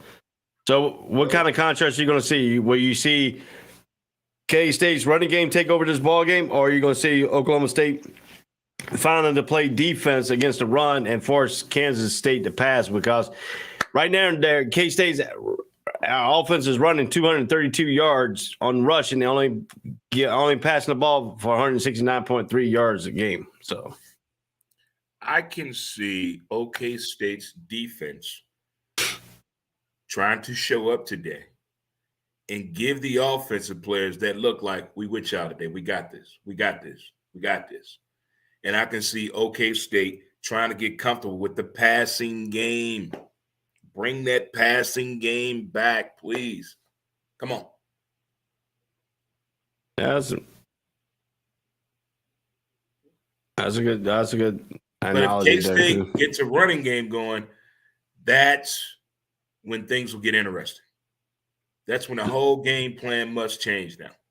Now it comes into, hey, if they're going to run the ball like that, have very success at running the ball with big plays, big first down runs, long run touchdowns. They having that much fun running the ball. They're not going to throw the ball that much. That's going to change the whole game plan. That's when you got to play keep away. So you taking Oklahoma State or you taking K-State? I'm taking OK State, man. Give me OK State. Got to do it. I'm going to go the other way around. I think K-State is going to run. It's going to run on them. And I think Oklahoma State has proven that he can't really stop the run. So okay. I'm going with that analogy. I don't know. I guess because I like to run. Because I like to be physical. I don't like passing the ball a lot. When I play video games, when I play football games, I run the ball more than I pass. Do you? Oh, I yeah. base it on what the defense is giving me. No, I do a couple of runs, I do a couple of passes. I try to get a feel who the person I'm playing is. I sometimes I'll give you a little tidbit because I don't play online. Because last time I played online, a 10-year-old kid beat me, and I almost threw my damn thing out. So I don't play online no more. I'm getting too old. Who do you play with? Huh? You just play against computer? Yeah, I play against computer. Put it on all pro. What you got, a PS4? And you got to understand. You have to understand. The football games are now getting more button. You got to use the double button combination. I can't keep up my hands. Coordination can't keep up with them double buttons. You got to hit for certain things. Which system do you have? Right now I got the PS4. I'm waiting Monday to get the PS5. You got Madden number 4? Yeah. I'm gonna send you my name. We'll play a game. All right. You'll probably kill me. I'm not that good. I don't know. I lose and I win. I don't win every time. No, not at all.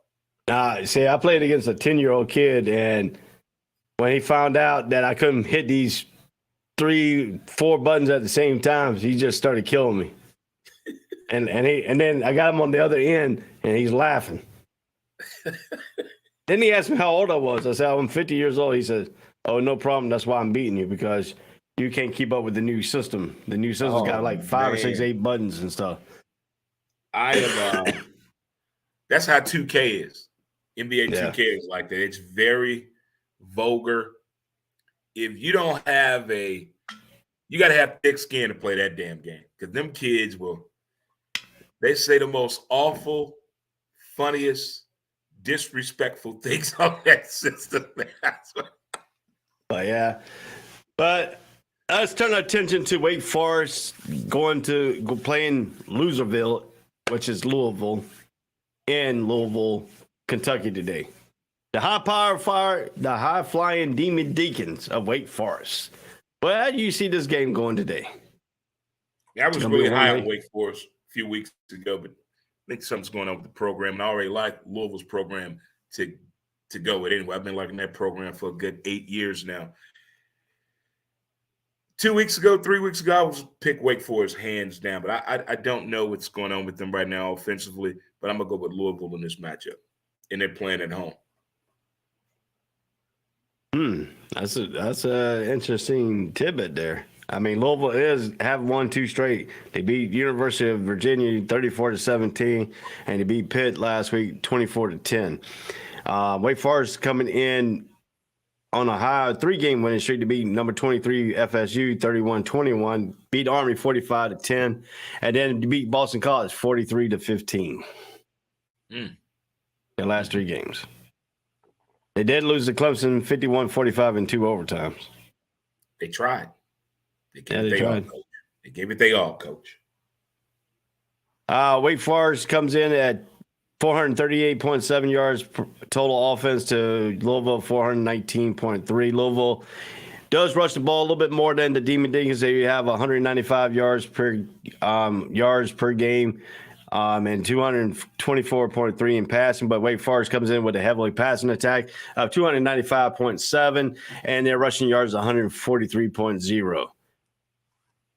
But their defense matching up pretty even. Wake Forest is giving up 374 to Louisville 356. Breakdown of that is Wake Forest is giving up 238 yards passing and 135.6 rushing, but Louisville is only giving up 217 yards passing to 138.7. So, Daniel Hartman likes to run that Clausen likes to run that slow mesh, really slow mesh. I mean, he rides that thing very, very well. He rides it out because you can't tell if he's handing that ball off or pulling it back out because it's very slow. That gives a lot of defensive problems. How do you counteract the slow mesh? I think it can be a little, what they call a word I'm looking for, little cloak and daggerish. But if teams already know that's going to come, which a lot of teams already know that's the type of style that they run, I don't think it's going to be that effective. But it's cool sometimes to pull it out when it works. What? All right, I got a scenario. I've been watching Wake Forest play. I've been watching teams play the slow mesh of Wake Forest. Why don't they have somebody to come in when you play the option? You have somebody come in to take out the quarterback and take out the option guy. It's the exact same concept. You blow up the play when you send two people out to the same people in the slow mesh. They got to pull it out one way or another. So if you hit the quarterback at the same time you're hitting the running back, there's no way he can pull that ball out. And could have caused some turnovers. Why has the defense coordinator really tried that against Wake Forest? I think teams have, but you have to be disciplined to do that. And a lot of players don't get disciplined on the play because they want to anticipate something that they think is coming. Then after the play is over with, coach going to say, what's happened? Well, I thought this was going to happen. Son, I didn't ask you to think. Do your job and stay where you're supposed to stay and go where you're supposed to go. Yeah, you are right. If teams do that, it would alter it a little bit. It would stop it. It would make you want not to do it so much because it's easy to pick up and read as we see it. But I guess when the players are going against it, they see something else. Because that slow mesh is just would you call it, a cloak and dagger? It's just there to mess you with your mind. Masquerading the play. They're trying to wait on the tight end that's on the end over here that's real close to the line. They're trying to wait on him to come across here on the slant or do a down, out, and up. They're trying to wait on that to happen by reading what these linebackers going to do and them corners and safeties. If anybody bite and go off of the guy that's over here, that opens up that option to throw the ball. But if the pull is late on the tight end, then the linebacker's like, okay, now I'm going to go rush the quarterback. Or now I'm going to go get this second option over here. But that all is due diligence on the left linebacker that's over here. So if the linebacker over here don't do his job, and that tight end pulls off that line, boom, now we open pass play. Probably a touchdown. Well, on the other hand, too, for Louisville, you got Malik Cunningham, who can pass the ball. He's got 5 touchdowns, 4 interceptions, but he's 94 completions out of 156 attempts for 1,090 yards. But Samuel Hartman, he is a pure passing running quarterback too. He has completed 124 out of 193 passes for 1,755 yards, 21 touchdowns, and 3 interceptions. How do you make Daniel Hartman turn the ball over in this ballgame? Pressure. Stunts on defense, disguising it, masquerading it, moving a player, put a spy on the player on this side, that roving linebacker. You can get all kind of cute with it on defense to, just to make the quarterback a little jittery. They double tap that ball. Got him, coach. Well, if you look at the rushing here, Malik Cunningham, who also leads the team for Louisville in rushing for 80 carries, 503 yards, and 9 touchdowns. He has a total of 13 touchdowns combined, and he has over 1,500 yards from the line of scrimmage with rushing and passing. How does Wake counteract his running ability and passing ability today? You can't stop it. All you can do is try to contain it. I would have an objective board. I don't do goals anymore. An objective. Here should be the objectives for the day. 150 yards. I could live with that. That's an objective that we can live with, and we can still win the game if we give up 150 yards rushing to that quarterback. We can still win the game. So don't let that get anybody in a bad mood when you look up at that board and you see 150 yards by the quarterback rush. Still play defense. We still got a chance to win this game. But I like Louisville in this game, and they're at home. All right, I got one more scenario for you in this game. A.T. Perry, the wide receiver for Wake Forest, who has 32 receptions, 524 yards, and 5 touchdowns. How do you roll your coverage, and how do you play coverage against A.T. Perry, who can beat you down the field, or he can beat you on the possession type routes? Got you. Coach, I'm going to need some help with him all game. That's what I'm going to tell the coach. I'm going to need some help with him all game. Now, if we shut him down the first half, we're going to keep it going. But if he's beating that double coverage, We got to live with that. But I wouldn't play him one-on-one. Hell no. No. So you're taking Loserville. That's what my wife called Loserville. All right, I'm going to go the other way. I'm going to stay in the state of North Carolina. I'm going with the Flying Demon Deacons of Wake Forest. As you should. As you should. All right, number 17, Illinois, going into Lincoln, Nebraska. Play the University of Nebraska at 3:30. This game is on ABC. How do you see the Fighting Alumni in this ball game? Fighting the line now, they can go to hell. They let me down a couple of times this year. But I think the black shirts have got back. I thank you again to the Nebraska folks that told me happy birthday as well. Former NFL player, Nebraska alumni, Jason Peter. Appreciate it, guys. I really do appreciate it. But I think the black shirts are trying to make a statement for their interim coach. We like what he's doing. We like the motivation. We know we're not on anybody's board at all. We're just trying to finish the season and build off what we're going to finish the season doing in the next year. And I'm with Nebraska. I'm going for another victory with the Cornhuskers. Bring out the black shirts, baby. Let's do it. What are you surprised at making of this? The Fighting Alumni, Illinois, is only giving up 8.9 points a game on defense. Oh, they're stingy. But look who they played, though. Look who they played. I mean, it's not been like award-winning, let's get this team on 60 minutes and figure out what they're doing on defense. No, not at all. And Nebraska's not lighting up on offense either, but this is a matchup I think Nebraska needs to get a little confidence going throughout the whole black shirt community. Get Lincoln in an uproar. Huh? Let's do it. I mean, if you look at it, they did play some Power 5 teams. University of Virginia, which is down this year, 24-3. They only gave up 3 points against them. Mm-hmm. Then they played some University of Tennessee, Chattanooga, which they gave up 0 points to them and scored 31. Then they played Wisconsin at Wisconsin up in Camp Randall Stadium and beat them 34-10. Then they play at home against Iowa and beat Iowa 9-6 in a baseball game.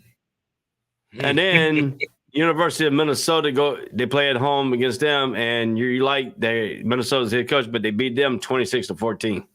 Mm-hmm. Mm-hmm. So, every time I pick them, they've lost. I don't pick them. They only lost one game this year, so they're 3-1.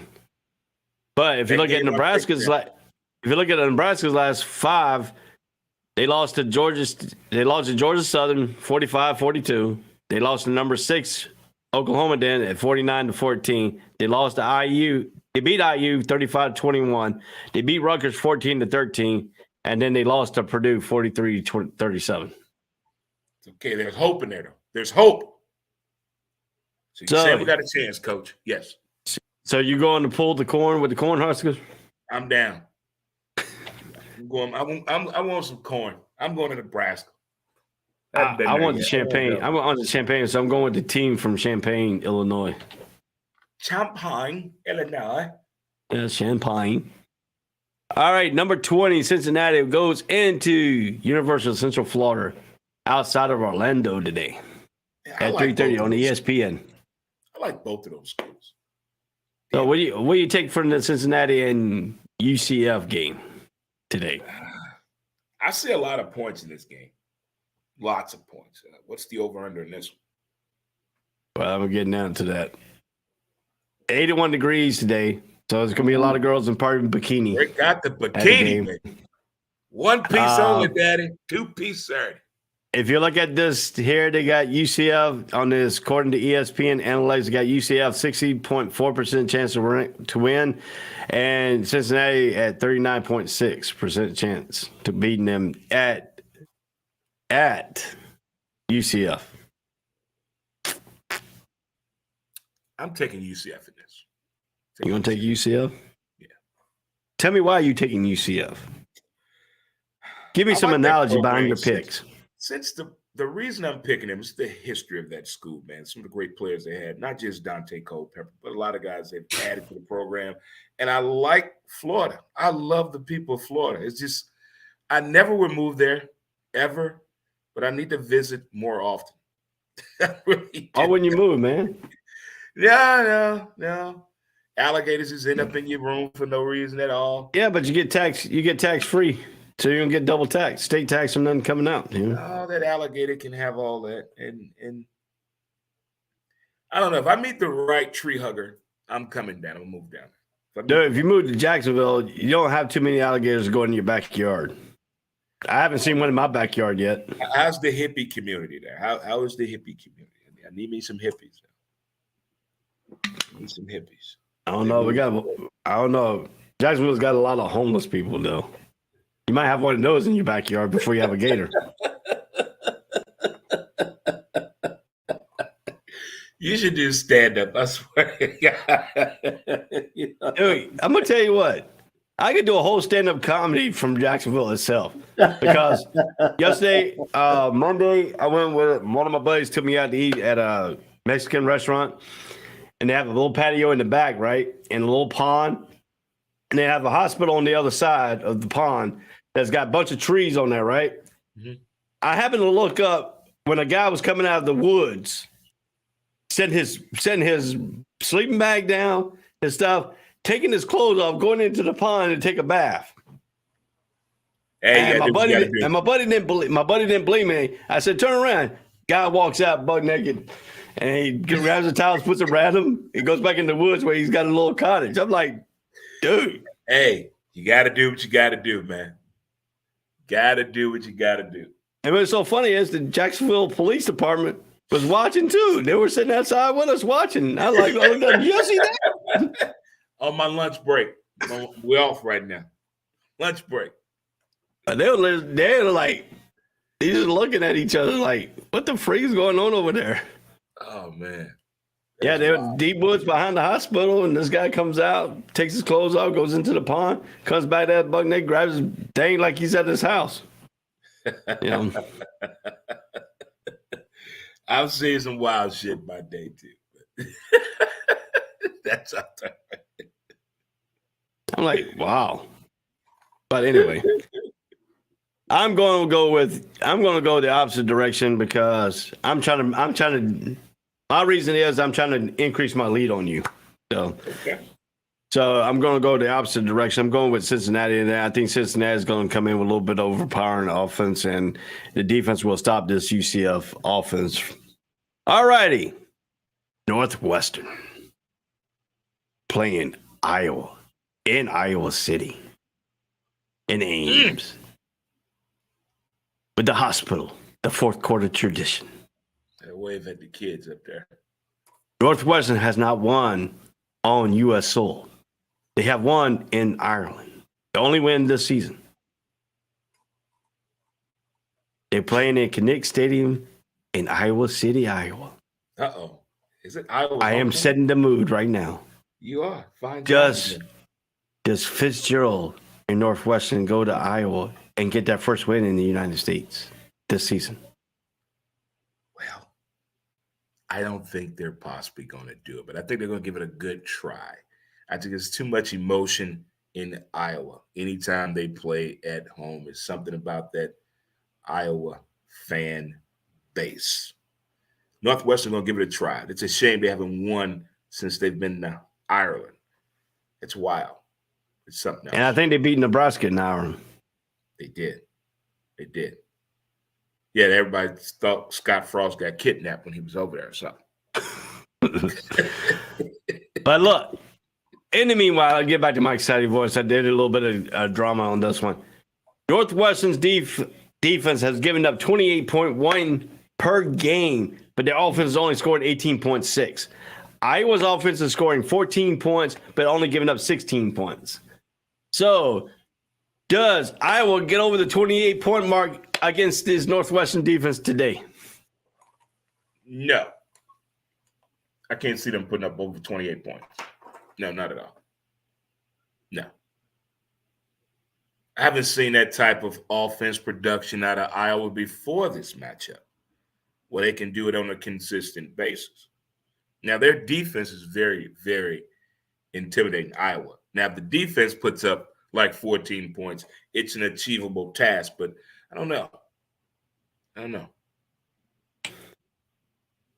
I mean, if you look at this, Iowa's offense is not very good. Their total yards is 227 yards, 0.3, and they're doing that by passing for 145 yards, 0.9, and rushing for only 81.4.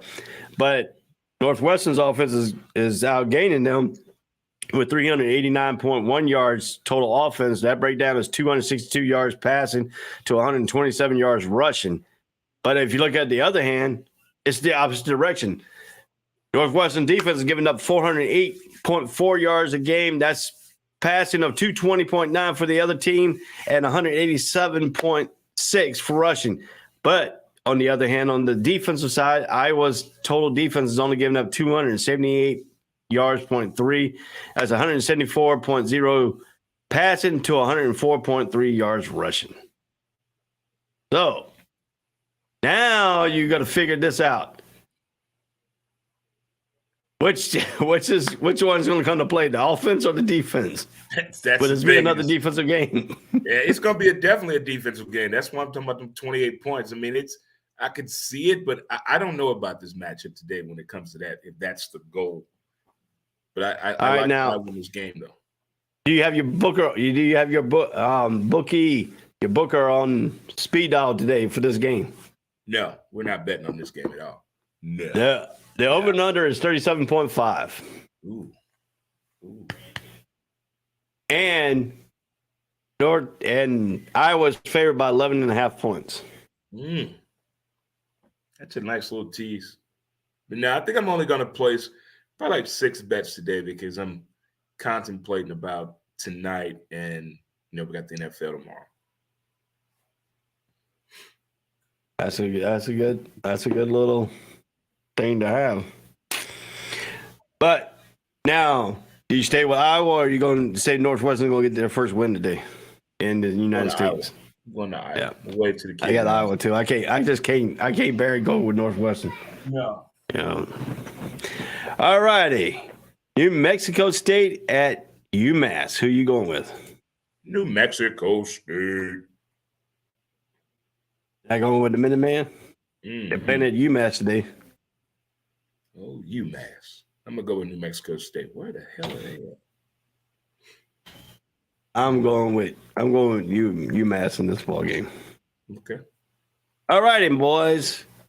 The Mississippi Navy Temple comes into Memorial Stadium in Annapolis, Maryland today to take on the Midshipmen at 3:30 on CBS Sports Network. Who you got?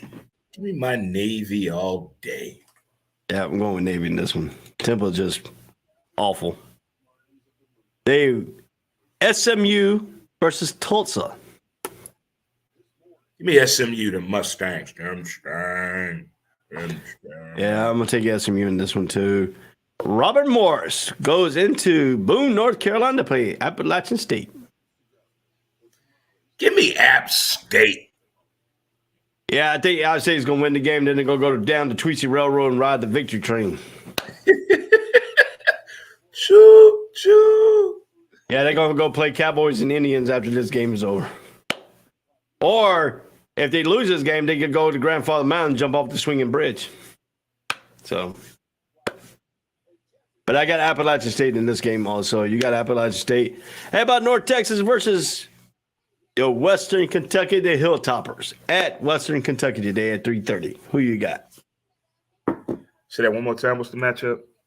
North Texas will go to Western Kentucky, the Hilltoppers, today at 3:30. This game has not been decided if it's going to be on ESPN3 or not because they got no TV listed. That's how bad this game could be. So who you got in this game? Give me North Texas. You going with the Mean Green? Yes. I'm going with the Hilltoppers. Whatever the hell the Hilltoppers are, but they top of the hill. All right, brother. Missouri goes into number 25 ESPN ranked South Carolina. William Bright Stadium, downtown, the Nasty Stadium. No parking. You can't let that go, can you? You can't let that go. Oh my God! My horse and buggy get I go rent a horse and buggy and go to that stadium. They'll get in there quicker than the damn letting your traffic get out of there.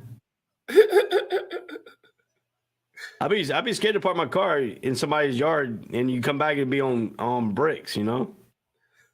Cinder blocks. That's anywhere. I got distracted by this lady that was talking to Southern's band that works with ESPN. Jesus.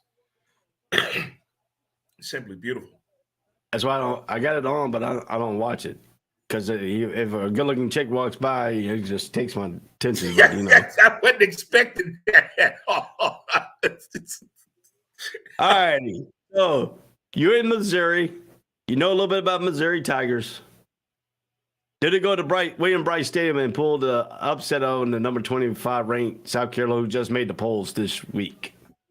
Well, in the words of all Mizzou fans, get Luther the ball, as in Luther Burden. Feed Luther. Let him run the ball back. He is the key. And Mizzou, a little faster than I thought on defense, man. They fast. They swarm to that ball, and I like that. South Carolina, I know they're on the board now, finally. Welcome. I'm on the board, finally. And I kind of like William Brice Stadium, not going to lie. I don't know why. Well, every time I've been there, I didn't drive. We were on a bus, so I never had to worry about driving my own vehicle every time. The 4 times I've been there, I've never had to drive. We were always on a bus. And I used to be crazy about South Carolina a little bit, especially in days of Lou Holtz being there. You know, that emotional welcoming speech he gave, man, it kind of made me want to, you know, the only good thing in South Carolina is Myrtle Beach. Is Myrtle Beach still good, though? Is it? I mean, you live in Jacksonville. Is Myrtle Beach still good? I'll take it like this. High school days, yeah, it was great. Every damn beach was fun in high school, man. But you're a grown man with kids. Myrtle Beach was fun. That place? Myrtle Beach was fun because the police didn't care if you underage drink or not down there. God damn it. That's why you had a lot of people jumping off the balconies of hotels trying to into a swimming pool. That's why parents don't let their kids go nowhere with certain friends because of that right there. Dude, I'm serious. We had a dude. Oh, I know. We had a dude. I used to go to Myrtle Beach a lot. We lived on the beach side, but the hotel's pool was right below our window. But we were 9 floors up. And we had a dude say he wanted to go jump off the balcony into the pool. But he missed the pool by 2 inches because I guess the wind blew your him. Friends.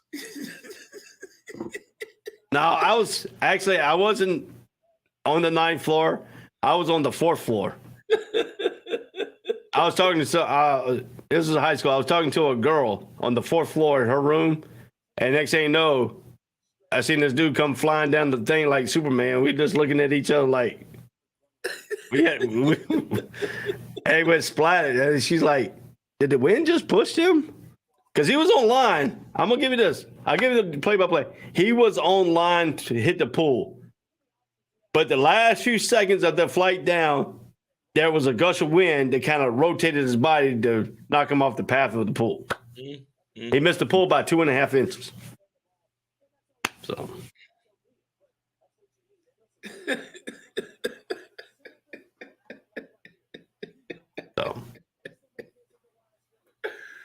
Oh my God. So let's go from Myrtle Beach back up to Columbia, South Carolina, where this is outside of Charlotte area, and the South Carolina Gamecocks. I don't know why they call them a Gamecock, but it's because the cheerleaders wore on their butt cheeks on their uniforms, "We love our cocks." I go with that analogy, but I don't know if that's true or not. But anyway, so do you take the team out of your state of Missouri, or do you going to take the team out of South Carolina today? You know, I got some good friends that are graduates of Mizzou. My buddy Brandon, my buddy the counselor, and countless others. I got to go Mizzou. Feed Luther. Feed Luther. Feed Lutherburg. Luther Burden. All righty. I'm gonna go with the upset. I just can't pull for South Carolina. I'm sorry. It's that rivalry, North Carolina, South Carolina. To. Yeah. All right. Who you got, South Alabama or Arkansas State? Give me Arkansas State. I'm going to go with South Alabama. All righty, brother. We're going to talk about this game a little bit in detail because this game is intriguing. This game is in Neyland Stadium in Knoxville, Tennessee. Rocky Top, Tennessee. 62 degrees up in the mountains of Tennessee. Number 19, Kentucky comes in with a 5-2 record, 2-2 in the SEC East Division. I guess number 3, Tennessee at 7-0, 3-0 in the SEC East Division. Tied right now with Georgia. The over and under in this game is 62, and Tennessee is favored by 11.5 over the Kentucky Wildcats. Now, is this one of your 6 games you're going to bet for today in college football? Oh, yes, for sure. This is, I've seen 2 games that Tennessee played, and I wanted to see what this hype was. With Hooker, I had to see what the hype was. One game, I was like, oh, okay. Tennessee got a little speed, okay. All right, they got a little hype with this, okay. Then I watched them play us. And he really showed me he has speed, field vision, and football IQ. And he has another array of supporters. He's not the only person getting his wheel going with the orange. And I may joke about it that the only people that wear orange in Tennessee are Vols fans, people that are going hunting Saturday, and people that pick up the trash on Monday. But this team is bringing back the days of T. Martin and the days of Peyton Manning. Now the thing is staying focused because the hype is on them. People saying, well, they rank too low. They should be higher. They got to block out all that noise and figure out a way to stay on that road to where they're trying to get to in this upcoming with this college football season. Now, on the other side, Kentucky has been putting something together the past 4 years, and they got a quarterback right now who is just as talented as Hooker. He can run too. He can throw the ball. He has that little flick too, like Michael Vick did in the days of Tech. So this is an even keel game with the quarterbacks. It's up to the execution of what both of them are going to do when they have the ball. And they both have issues on defense, as we saw in Tennessee play this year and what Kentucky's been doing as well. So it's going to come down to special team play and penalties and controlling the turnover game. And if you look at this, Kentucky's last 3 games, they lost to number 14, Ole Miss, 22-19. They lost to South Carolina, 24-14. They beat Mississippi State, 27-17 on 10-15-22. So that was the last game they played. They haven't played a game in 14 days. So they had a bye week last week and they get back on the field today and they're going up against Tennessee. So they had an extra week to practice for Tennessee. Does that help Kentucky in this game today? It sounds good on paper to prepare for that. It really does. I mean, they don't have – a lot of teams in college don't have the capabilities of teams to do on Sundays to prepare for a matchup with a little time off. But with these kids, to prepare for this matchup with Tennessee, it's more than preparing for a quarterback that's a dual threat. They got receivers with speed and hands, and they have a connection. When you have that connection with your quarterback, you're not always going to do the play that was designed.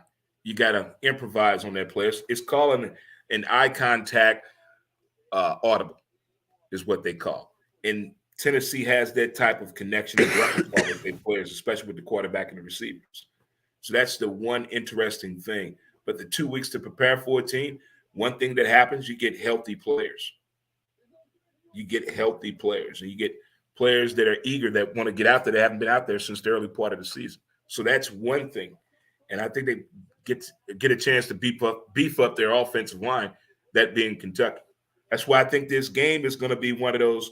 It's going to be a very close game until the end, like late in the third quarter. Definitely a second half takeover, though. I'm going to take a little bit different take on this for you. Okay. I'm going to look at Kentucky's defense, which is only giving up 295.4 yards a game. Break that down into passing and rushing, 178.3 passing to 117 yards, 0.1 rushing. But if you look at Tennessee, on the other hand, they have given up on their defense, 420.6 yards total defensive yards. That breakdown is 329.7 yards of passing to only 90.9 yards rushing. So teams has had success against Tennessee in the air. Now you know the Kentucky quarterback and Levin, who can pass the ball, who can be a threat if he has to on his legs, but he doesn't like that. He likes to be in the pocket. He likes to throw the ball around. Kentucky's averaging 260.3 yards passing, and they're only averaging with 113.4 yards rushing with Kabassier Smoke. Was Smoke Kabassier or Kabassier Smoke, one of the two? Great name, though. Right. Yeah. But Tennessee on offense is passing for 368.9 yards and rushing for 202 yards a game. We know what Kentucky. We know what Stoops like. He likes his defense. He likes his quarterback not turning the ball over.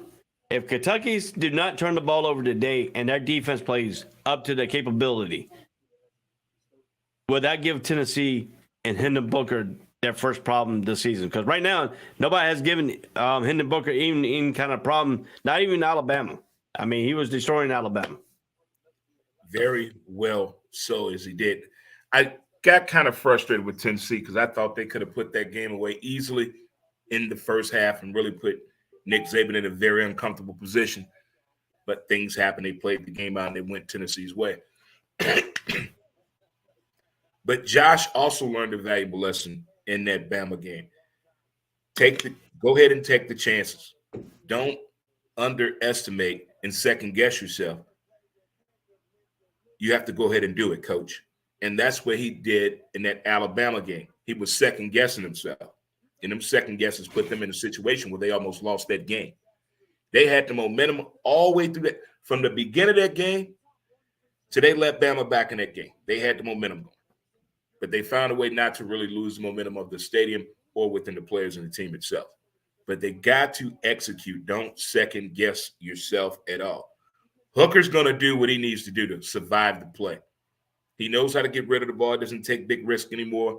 He's had a valuable lesson. I think Josh really sat down with him this week as well to minimize mistakes and execute the game plan.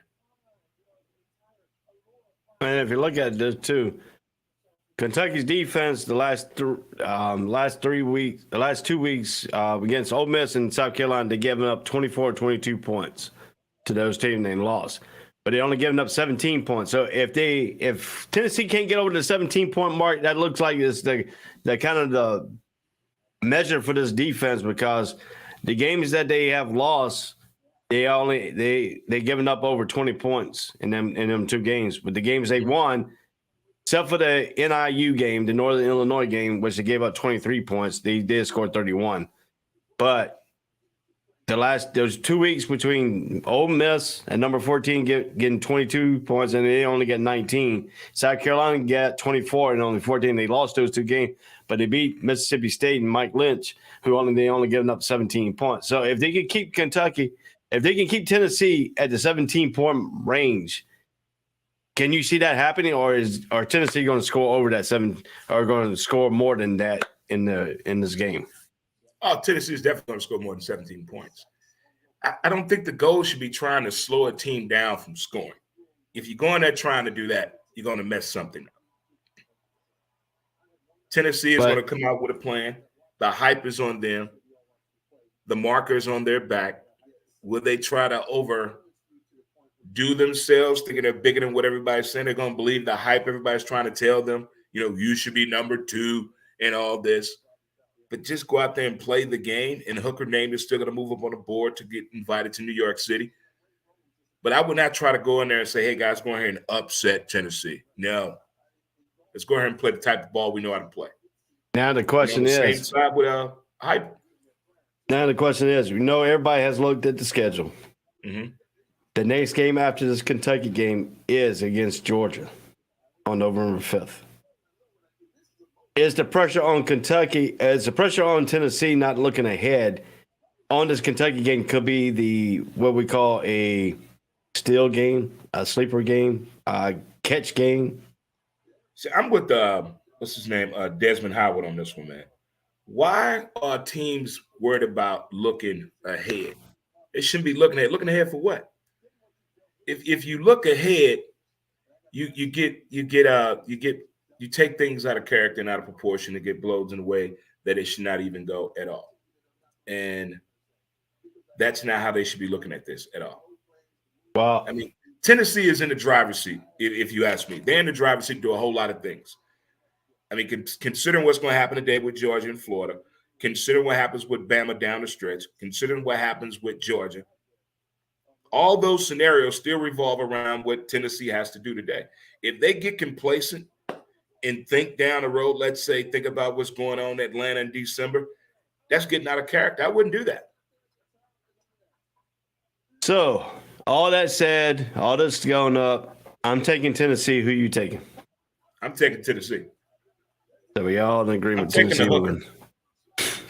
All right, well, let's do a little bit of rapid here, and then we'll talk about the Pittsburgh, North Carolina game, and then we'll go back up to the We'll go back up to the Florida, Georgia game, and we'll finish out this program here. So let's go. Speed round here. Colorado State at Marshall. We are Marshall. I mean Marshall. Yep. I got Marshall too.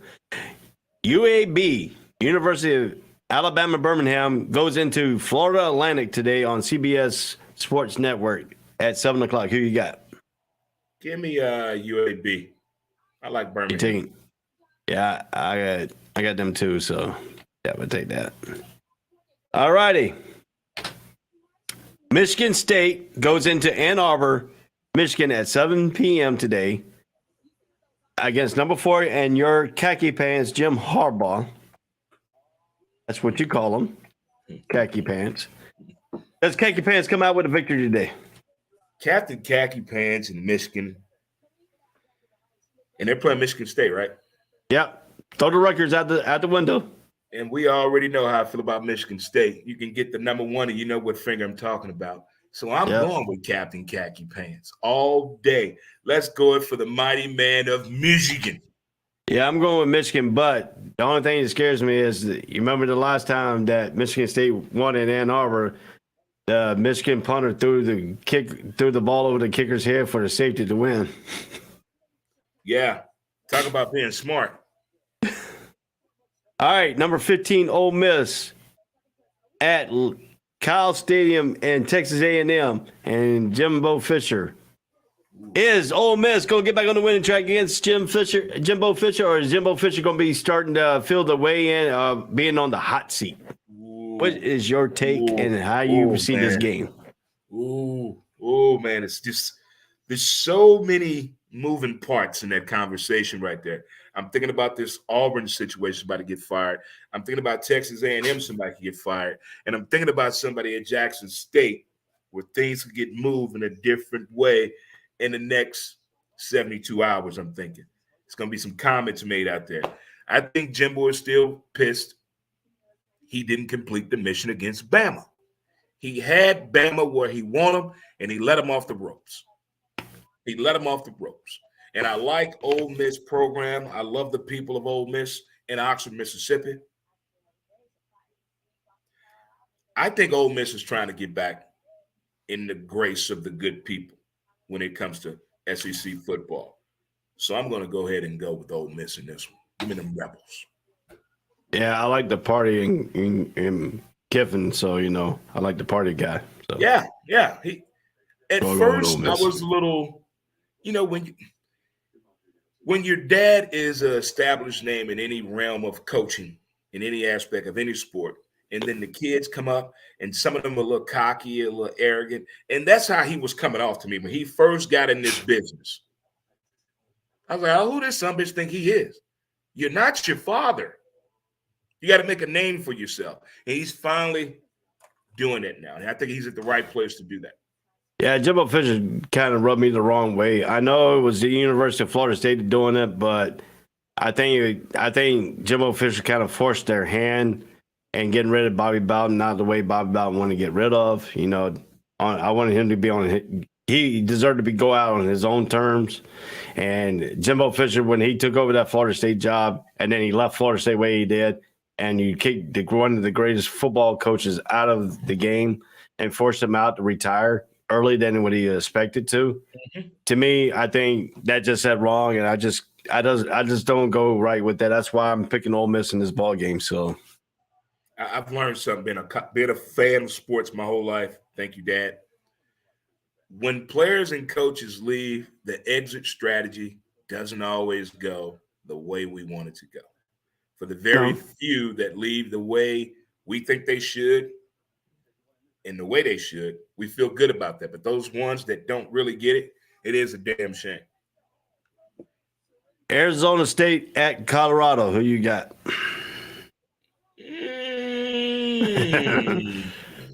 Arizona State. The way they did, my man, give me Colorado. Yeah, I don't like the way they did Herman Edwards, but I'm going to have to go with Arizona State in this one because I don't think Colorado has that team that can beat Arizona State. But I'm doing this for the boss, one of the boss here on this network, and Jay Ness. He is an Arizona State fan. He does cover Arizona State. So I'm going to give him his props today. I think Arizona State beats Colorado.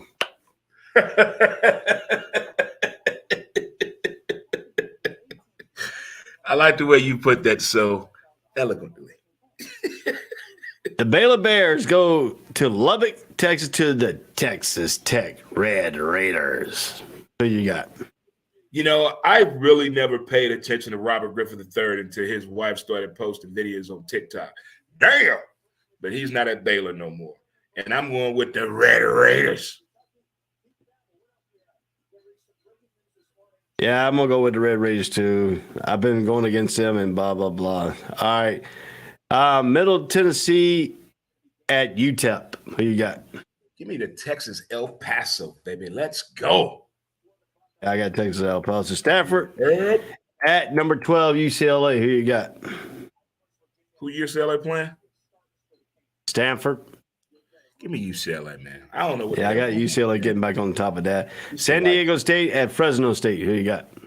Give me San Diego State. Yeah, that's Gwen's alma mater. Nevada at San Jose State. Who you got? Give me San Jose State. I like their uniforms. They're sexy. Yeah, I got them too. All right, Wyoming goes into Hawaii. Ain't a way in the building, baby. I'll lay you. You, Hawaii. Yeah, I got Hawaii. All right, let's take it back here to North Carolina. Pittsburgh goes into North Carolina, ranked number 21 in the nation, under ESPN on the ACC network at 8 o'clock. North Carolina got Drake May, who is a freshman who's playing out of his mind, a redshirt freshman, basically. His father was a namesake there. He's a legacy at the University of North Carolina because he has his brother, Bo May, is playing for the basketball team as a walk-on this year. He had Luke May as a basketball player who won a national championship there. His dad was the quarterback of the Carolina football team back in the 80s. Now Luke May has stepped in, has replaced Sam Howell, very good, got the offense rolling, but the Carolina defense is not rolling as they're making stops when they need to, but they're not rolling. But on the other hand, Pittsburgh's got a good offensive running game that could give Carolina a lot of fits today. But on the other hand, too, Pitt has an 0-4 losing streak in Kenan Memorial Stadium at Carolina. This game is at Kenan Stadium today. And the last time that Pittsburgh played at Kenan Stadium, it went in overtime. They had James Conner as the running back, but Carolina pulled out the victory in that game. So it's a lot of things to think about. Well, I'm going to be respectful to you because Ray is a huge Carolina fan. But earlier this year, 0 week in college football, I was with my man Desmond Howard talking about Pitt being in the ACC championship game based on what was coming back on this team, the expectations, and the style of play. But I think Pitt overhyped themselves. I think they did what something Ray talks about all the time. They were looking ahead. They did not concentrate on the games they were in, so Pitt has definitely let me down. And I like that redshirt freshman quarterback at North Carolina. So I'm looking at North Carolina today. And I may throw a little cash, but that defense scares me, Ray. Get me down off the fence on the defense. Bring me down off the fence. Talk me out of it. Come on. The only thing I can talk to you out of it is we lost a big run stopper in Vostrick. He's out for the season, but that brings in the big red shirt guy, Mr. Shaw, who is a big run stopper defense himself, and he has been playing good the last 3 games since he has taken over that starting nose tackle job.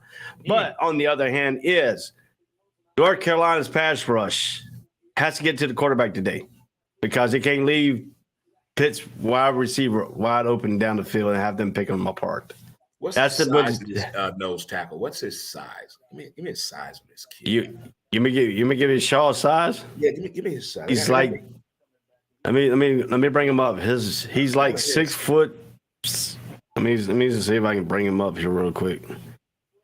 I'm excited about a big run stopper. I need a 6'5" guy and a 6'6" something. Give me that. Well, if he's 6'4", he low to the ground and can move. He's stopping anything that's gravitational around him. Travis Shaw is nose tackle at 6'5", 355 pounds. Ooh. He's a freshman out of Greensboro, North Carolina. He's a 4-star recruit. Ooh, nasty. I like that. See, now I'm off the fence. Come on off the fence, Trey. We're feeling comfortable. Now, what's this point spread and over-under in this game? Oh, you want the point spread and over in this game? It's gonna be probably gonna be. I don't know. It could be high. It could be low. No, it's at 65.5 over and under. Yeah. Oh, I want some of that action, boss. I want some of that action. Carolina's favored by 3 points. Carolina's favored by 3 in this game. Ooh. I'm not touching that. I like that over under. You ready for this? This is the contrast of 2 teams. North Carolina defense gives up 32.4 a game. Pitt's offense scores 31.9 a game. Carolina's offense scores 41.7. Pitt's defense only giving up 25.9. Damn it, Ray. It's going to be a kicking game. It's going to come down to the kicking. North Carolina's offensive total of 506 total yards, but 326.7 is passing, 179.3 is rushing. Their running backs are getting better each week for North Carolina. Caleb Hood is getting better. The freshman Octavius Hampton is getting better. And they got a little speed back that's in between the two that can come out of nowhere and Pettisquet and beat you. But Carolina has just now found they have Antonio Green back at one wide receiver. They got Josh Down, the All-American, on the next offensive wide receiver.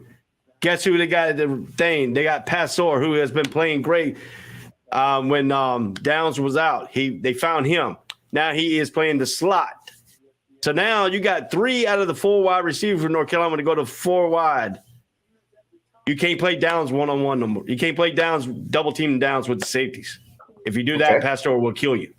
Okay.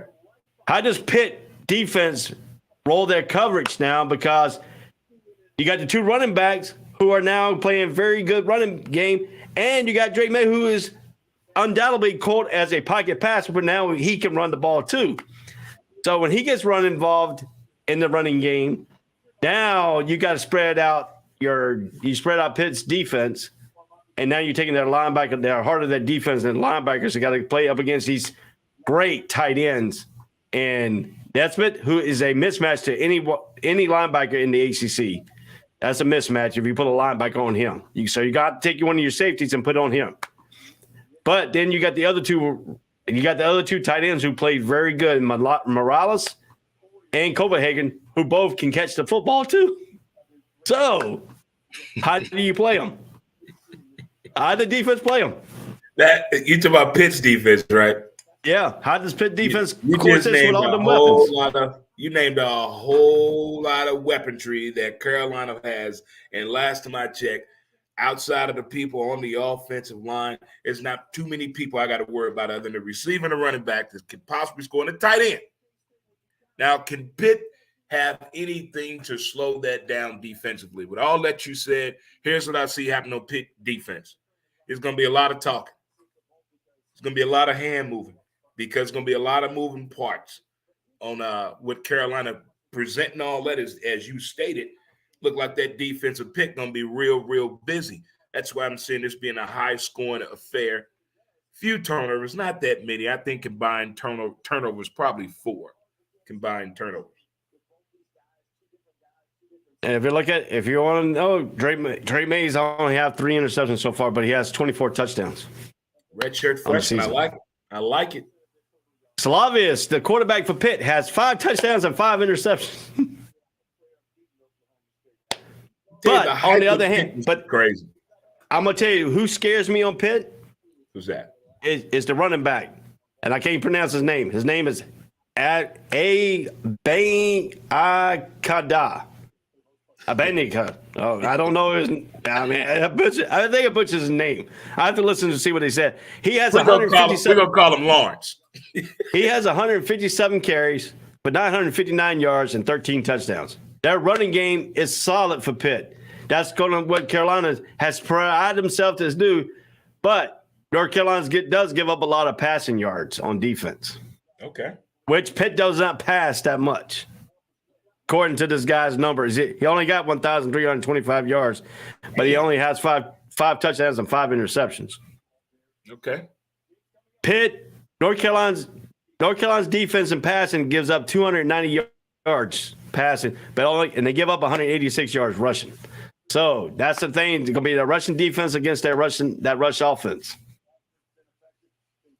So you like in Carolina, I hope, right? I told you the only thing that scares me is that Pitt's running back is the man beast, because if you know what Notre Dame did to North Carolina, they out physical. So Pitt can out physically with the running game. That's the only thing that has hurt Carolina so far this year, and their one loss is a physical running game team like Notre Dame. Notre Dame played physical against North Carolina, has sprinkled in a little bit of passing into it. If Pitt comes in with that game plan, but North Carolina has gotten better against the run since that Notre Dame game. So we got the big man, the 6'5", 355 pounds, who is now clogging that freaking middle. But teams cannot run up the middle no more on North Carolina. But the running back for Pittsburgh, he likes to run the middle. He's not a speedster. He's a power back. So, man, oh man. Middle. So, I got North Carolina, and I got North Carolina about 3 points. It's going to come down to the field goal kicker. Just because if Pitt gets the running game going, that keeps Carolina's offense on the sideline. So, I don't want nobody to take away from the kicker shadow from Tennessee this weekend. Let that young man enjoy this for the rest of the year. I don't see it being that close. Those numbers you bring kind of bring a little optimism there to me, but I'm more intrigued to see how mature this redshirt freshman is today in this matchup. But I've got Carolina winning this game, and I'm taking the under in the over-under. Taking Carolina in the under. All right. So we got that game out of the way. The moment of truth is the game that I'm going to today here in Jacksonville, Florida. It is the University of Florida, who is the visiting team today, against the home team of Georgia. And everybody wants to know why Georgia's the home team? Because this is a neutral field site, and Georgia is this year's home team. Yes, it's played in Florida. Yes, so-and-so, blah, blah, blah. This could be the last game. This could be the last game in Jacksonville if they don't get a new contract in the next 2 years. You know, I just saw another crazy story about contracts that the Phoenix Coyotes don't play at their hockey stadium anymore because the lease is up. They play at Mullet Stadium, and everybody wore mullets last night. And now this is true here. I heard stories about this last year about this lease. I never heard nothing else about it. But you live down there, so it's probably talked about all the time. Of course it is. So this is where Jacksonville gets all the money. So if they take it away, where are they going to go? They're talking about going back to homeschool, going back to playing in Gainesville and playing in Stanford Stadium. It's interesting. I bet the people that, count on that money don't like this idea. But isn't Shad Khan got something to do with this too? Is he trying to build like some new super fucking sports arena down there for that football team? No, he's building a big, huge practice facility with an outdoor practice facility. With moving they're moving the office. What they're doing is taking all the office out of the TIAA Bank Stadium and moving into where the new practice facility is. Because what they're gonna do, they are upgrading TIAA Bank Field. Well, in order for them to upgrade it, they have to move the whole office side of the business out of the stadium. Because they're going to use that where their offices are located. They're going to tear those down and put some other stuff in there to make it an upgrade key. Because what it is, Shad Khan just found out that the stadium down here at TIAA Bank Field is the foundation on it is solid. It has no fault in the foundation. So for them to get what they want to do to it, they have to move the home offices out of the football stadium to where they can build like new locker rooms for the visiting teams and stuff throughout the whole complex. So but you they guys also don't have on a entertainment district for the Jags yet? They're working on it. That's the big project they're working in Lot J. That's the big project. Yeah, they're working out on a big Lot J and in the shipyard. Right now, the city for the shipyard, they're moving to hazmat that used to be the ships. They had hazmat in that area. So they're moving the hazmat out as we speak right now. So there's a lot of moving parts. Khan to do this. We need Shad Khan to jump on board. Well, he is. He did. He's jumped on board, but the thing is, he had to get the city to help him move the hazmat because the hazmat was belonged to the city. Okay. Because the old shipyard. That's where they had all the ship maintenance and stuff. So they had a lot of hazmats on the ground and stuff. So they had to get that out of the way. They finally got it out of the way. They're working on that now. Yeah, the other part was the building, what we call the Soride, which was a building. They was building a condominium, and then they stopped because somebody got killed in the construction crew. So they stopped it, and that thing's been up for like 10 years. They finally got it blown out and moved out of the way now. So a New York guys bought that land, and it's going to put a New York-style high-rise apartment buildings, luxury apartment, New York-style apartment buildings right there. So Jacksonville is rebuilding. That's not that far. Oh, me? Yeah. I live about 20 minutes from the stadium. What about from the college football game today? How far are you from there? 20 minutes from the TIAA Bank Field. Damn. I get on my road. I'll go down Heckscher, that goes by the zoo. It's the 95. Take 95 down to Martin Luther King Highway, and I go across that way. But I'm taking a bus today. I'm going over to Turner Field. I'm going to what is that? Freaking over Turner Boulevard, Lim Turner. Armadale. I'm taking the Armadale bus. They got a bus. Jacksonville Transportation's got a bus system over there. So I'm taking the bus from there all the way downtown. So I'll be taking the bus. So I'll have to find parking because right now parking is costing about $300. Jesus. For this game. If I pay $300 to park, I'm playing. Yeah, it costs you $300 to park today. So you getting liquored up, or you going to take it easy? Oh, I ain't taking no liquor down. I'm gonna take it easy, but if I walk around and get free beer, I'll be glad to take it. So if anybody's watching this show down in here at TIAA Bank Field, you see somebody walking around with the all sports, all plays, just be free to hand me some beer. I'll take it. So take pictures with him and put it on social media. Look who I met. Yeah, I met Ray from ASAP. Oh my God, that's right. Yeah. So, but. The situation we have here is I'm trying to find the actual verbiage of the contract right now. Is this your first Florida-Georgia game? Oh, this is my eighth. Eighth? Yep. I've been to 1, 2, 4. Been to 4. And it's different. I mean, I've been to big sporting events before, but that was by far one of the largest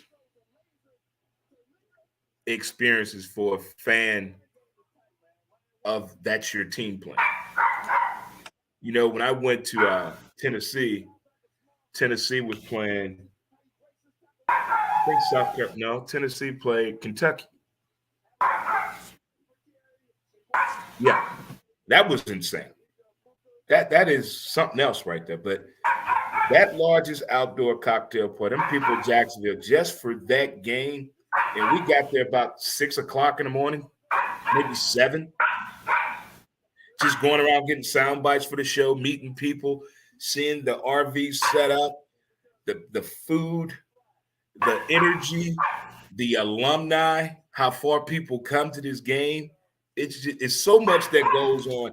And the game wasn't until nighttime my first year going. This probably first came out. Let me put it as perspective for you now, how it is. People roll into Jacksonville for this game on Sunday, but RV City doesn't open up until Tuesday. They roll up in their RVs. They have underpasses on the interstate that has a long place where you can park RVs. They would literally pull off the interstate and park their RVs underneath the underpass on the interstate till Tuesday. And then they line up early that morning to try to get the RV parking. They got a strategy. They have a plan, and they're so well organized, man. I've just never seen so many people so organized to party. And it's not the young kids. It's people 30 plus. You know what's so bad about it? You know what's so bad about the whole deal is? What's that? They don't put Georgia people in certain areas. They put them all together. And when I walked by RV City the other day, it was during the afternoon. There was a Georgia RV painted all Georgia colors. Right next to it was a Florida RV painted all Florida colors. And get this. This is so funny because you think the rivalries, they be punching each other. They have 2 coolers that each one go buy their alcohols for each other. And they partake out of this. They have one cooler that's got Florida color and Georgia color on it. So it's turned to the Florida side RV to the Georgia side RV. And that's how they split that cooler up right there. And they go buy beers for each other and stuff. See, that it's not like best friends. I thought you were going to say they're fucking married because I don't like when that shit happens when rivals get married and they reproduce. I don't want to see that disgusting stuff. No. But I like that. I like fans that keep it real. I like that. I met some fans then. Like, I've been to Athens, Georgia, too, and I've been to the largest outdoor cocktail party, and I've been to Gainesville. So I've had all the perspectives of the fan bases of Florida and Georgia. And they both, man, that love and passion runs deep for those 2 schools. And the stories that people tell you, whether they went there, played there, or been a part of these games as a fan. Just so many stories, man. I mean, if you get a chance to walk around today, you should get some bites from these people and just get that experience, man. I'm telling you, well, you live down there. Shit, I'm not telling you nothing you don't know. I can listen to college football stories all day. This is the deal right here. For this game since 1933 season, only 2 games has not been played in Jacksonville, Florida. Only 2. Kirby Smart has been outspoken about this game being played only 72 miles from the University of Florida's campus, and opposed to 338 miles from the home of the Bulldogs in Athens, Georgia. Mm-hmm. The game has only been played away from Jacksonville since 1933, a home game for the Gators in 1994, and one for 1995 for the Bulldogs. Mm-hmm. But those in Jacksonville are adamant the game should remain in Florida First Coast. You see Florida tents next to Georgia tents. You see that red and black next to orange and blue. You see people having a great time, especially before the game, just sort of sharing in this tradition together. Jacksonville Historic Society Chair David Chansey told NBC affiliate here in Jacksonville.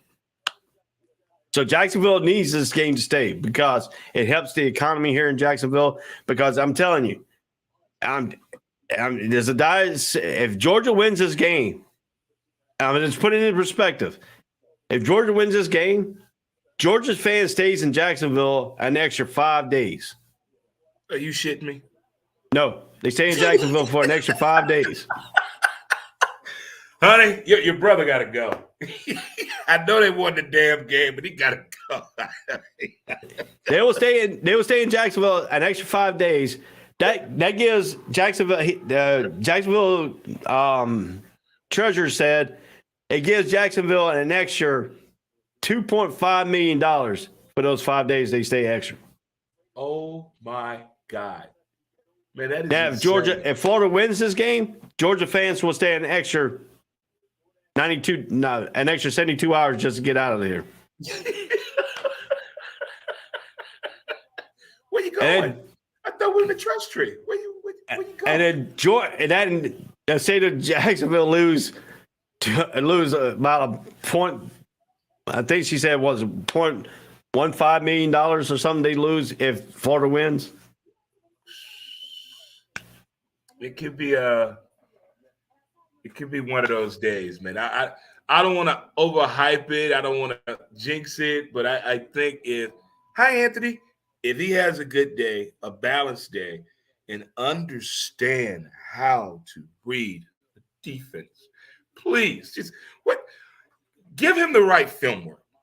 Please. I just all this technology, the Oculus glasses, Madden, whatever it may be, learn how to read a defense. If he learns how to read a defense, there are going to be problems. But right now, he has no idea how to read a defense based on what I've seen the past 4 games.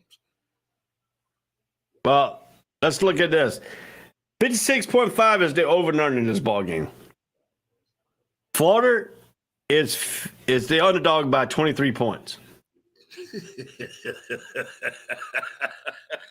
According to ESPN analysis, Florida has a 7.2% chance of beating Georgia today. Georgia has a 92.8% chance of beating Florida.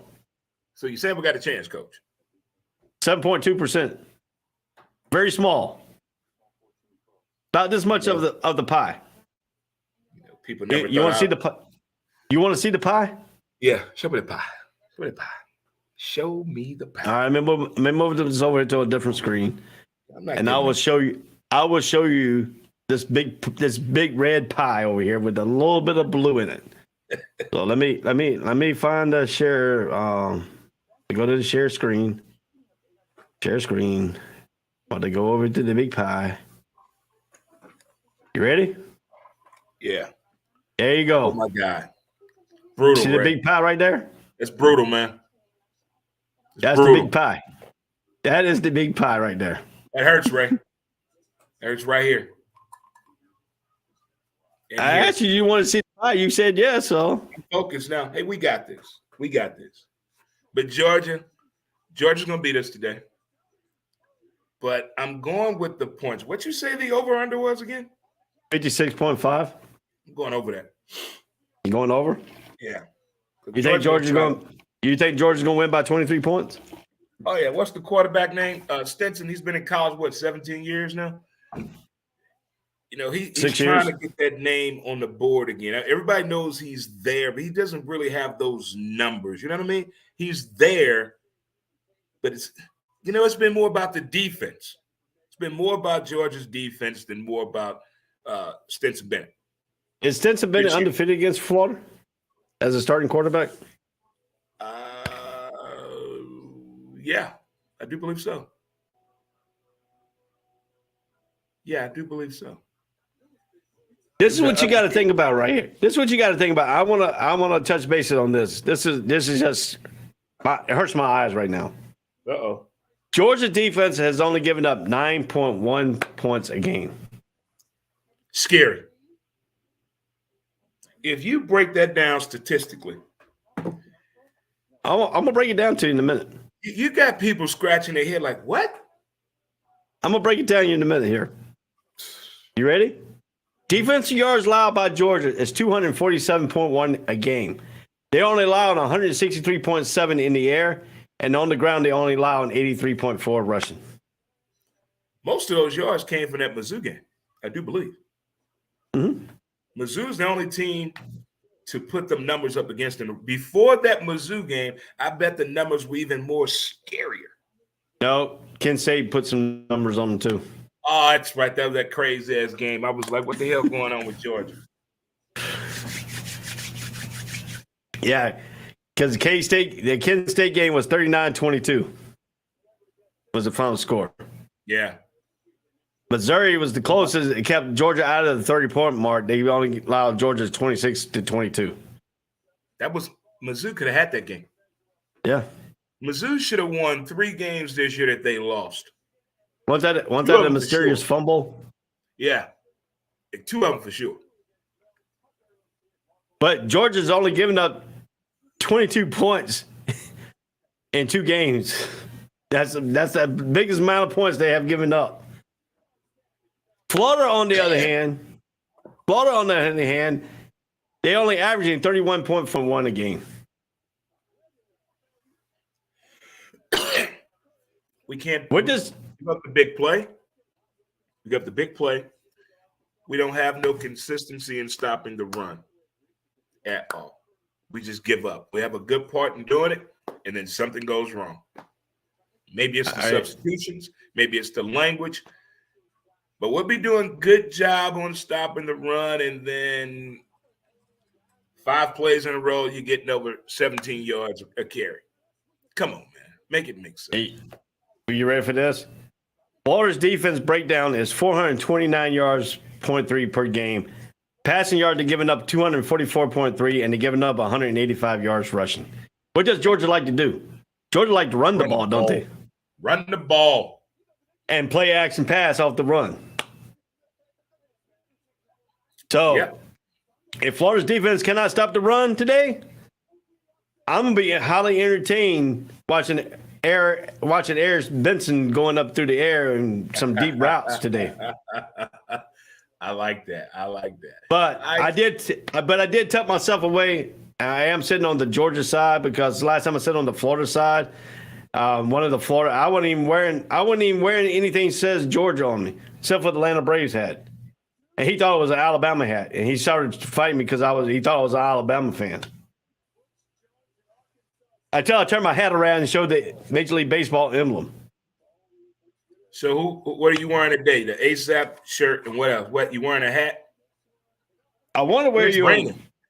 I want to wear your wig, man. but yeah, I want to wear your wig, but I want to have people come up and ask me questions. Why are you wearing this? So I can say, hey, my boy, my boy Dre Montez, he's a Florida Gator fan. I'm just trying to, help him out here a little bit. I'm gonna send that QR code to you. That way you have it in your phone. You're like, who? He's showing me your phone, then they can just go straight to my website. There you go.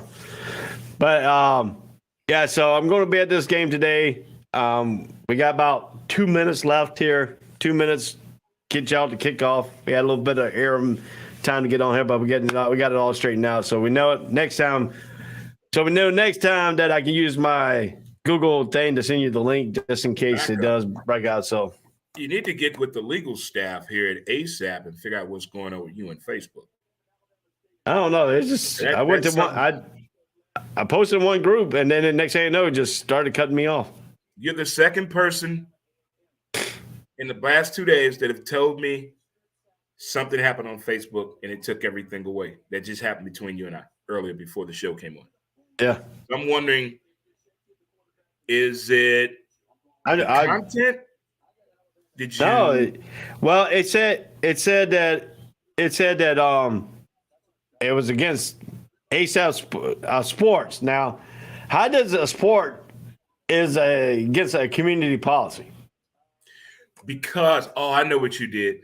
You shared it in a community that does not allow sharing or does not allow sharing live material. I've been in one of those groups before. It's a podcast group, but they don't allow you to post shows in there. I know exactly what happened. Yeah, there's a podcast group like that. It's a podcast group, but you can't post live shows on there. You can post recorded shows, but not a live show. Oh, I don't know which one it was. You can't put links in there. Yeah, it's one of I was in a group like that. Yeah. So that's all that happened. You went into a community that does not allow sharing. It's like it's a private chat room I'm in. You're not allowed to use your real name. Right. That's one of the rules. I don't know which one it was, but I just went on and disputed it. So I'm waiting on Facebook to give it back to me. So. Yeah, they'll read the policies that the community set up. You know, when you start your own little community. Yeah, that's all that happened. I thought maybe you had the camera on and didn't know it and was taking your shirt off. I don't do that. I scare people.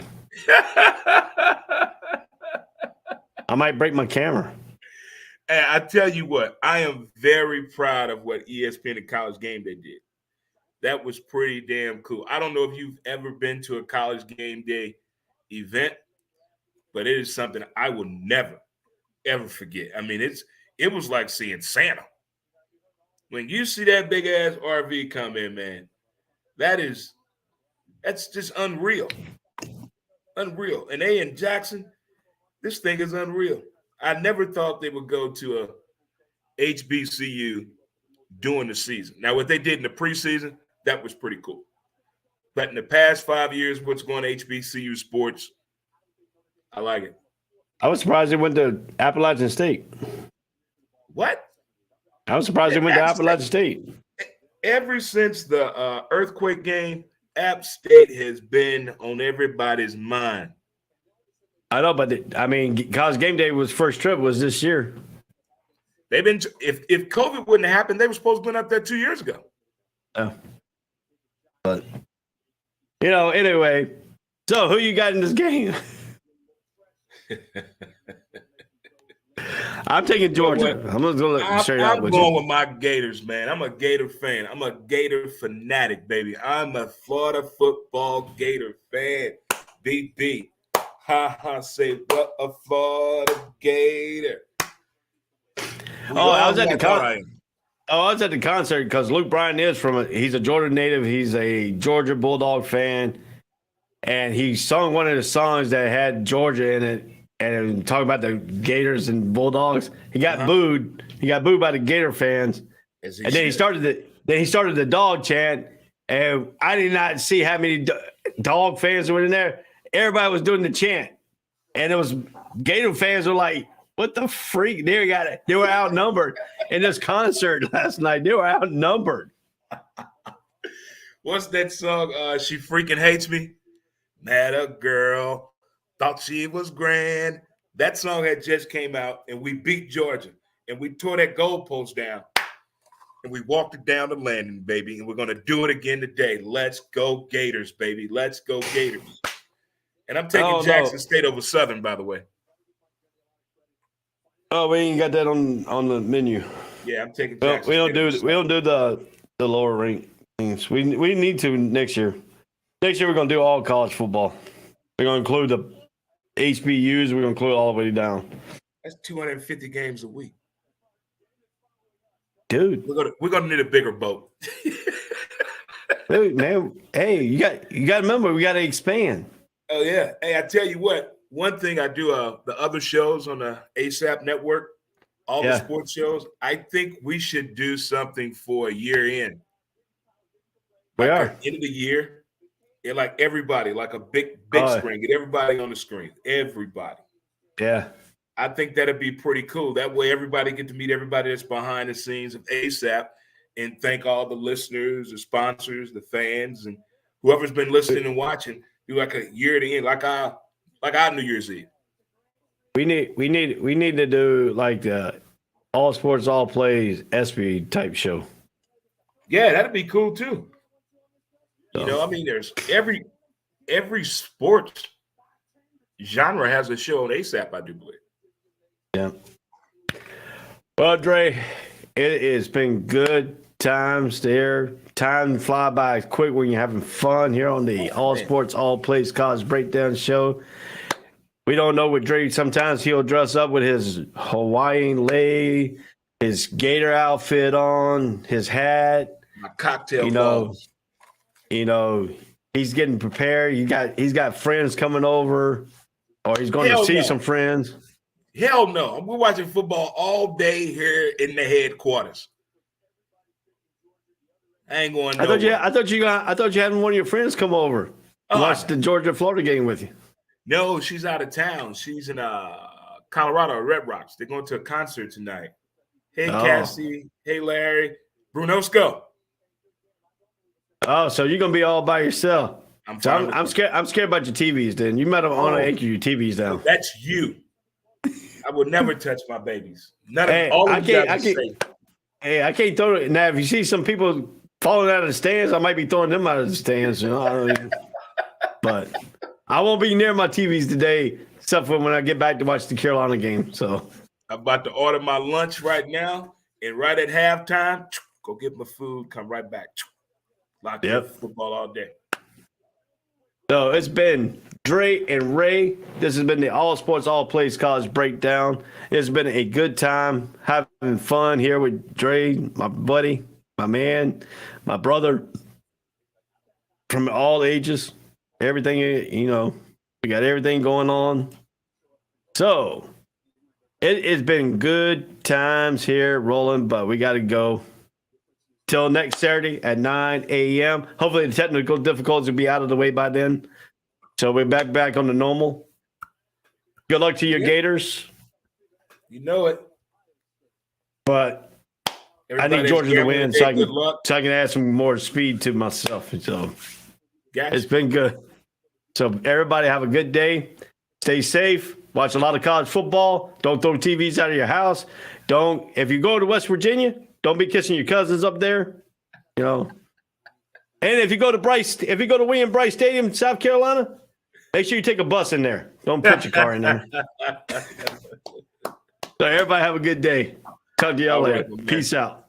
Until next time. All sports, all plays. All sports, all plays. All sports, all plays. 365, we making up plays. You talking the game, get you to the days. We're high in the court, the dime in the lane. Variety, topics, living the same. All presentation, sports information. In the airways, taking the nation. All sport, all plays, like working your faces. Grace at the field, so tie the laces. All sports, all plays.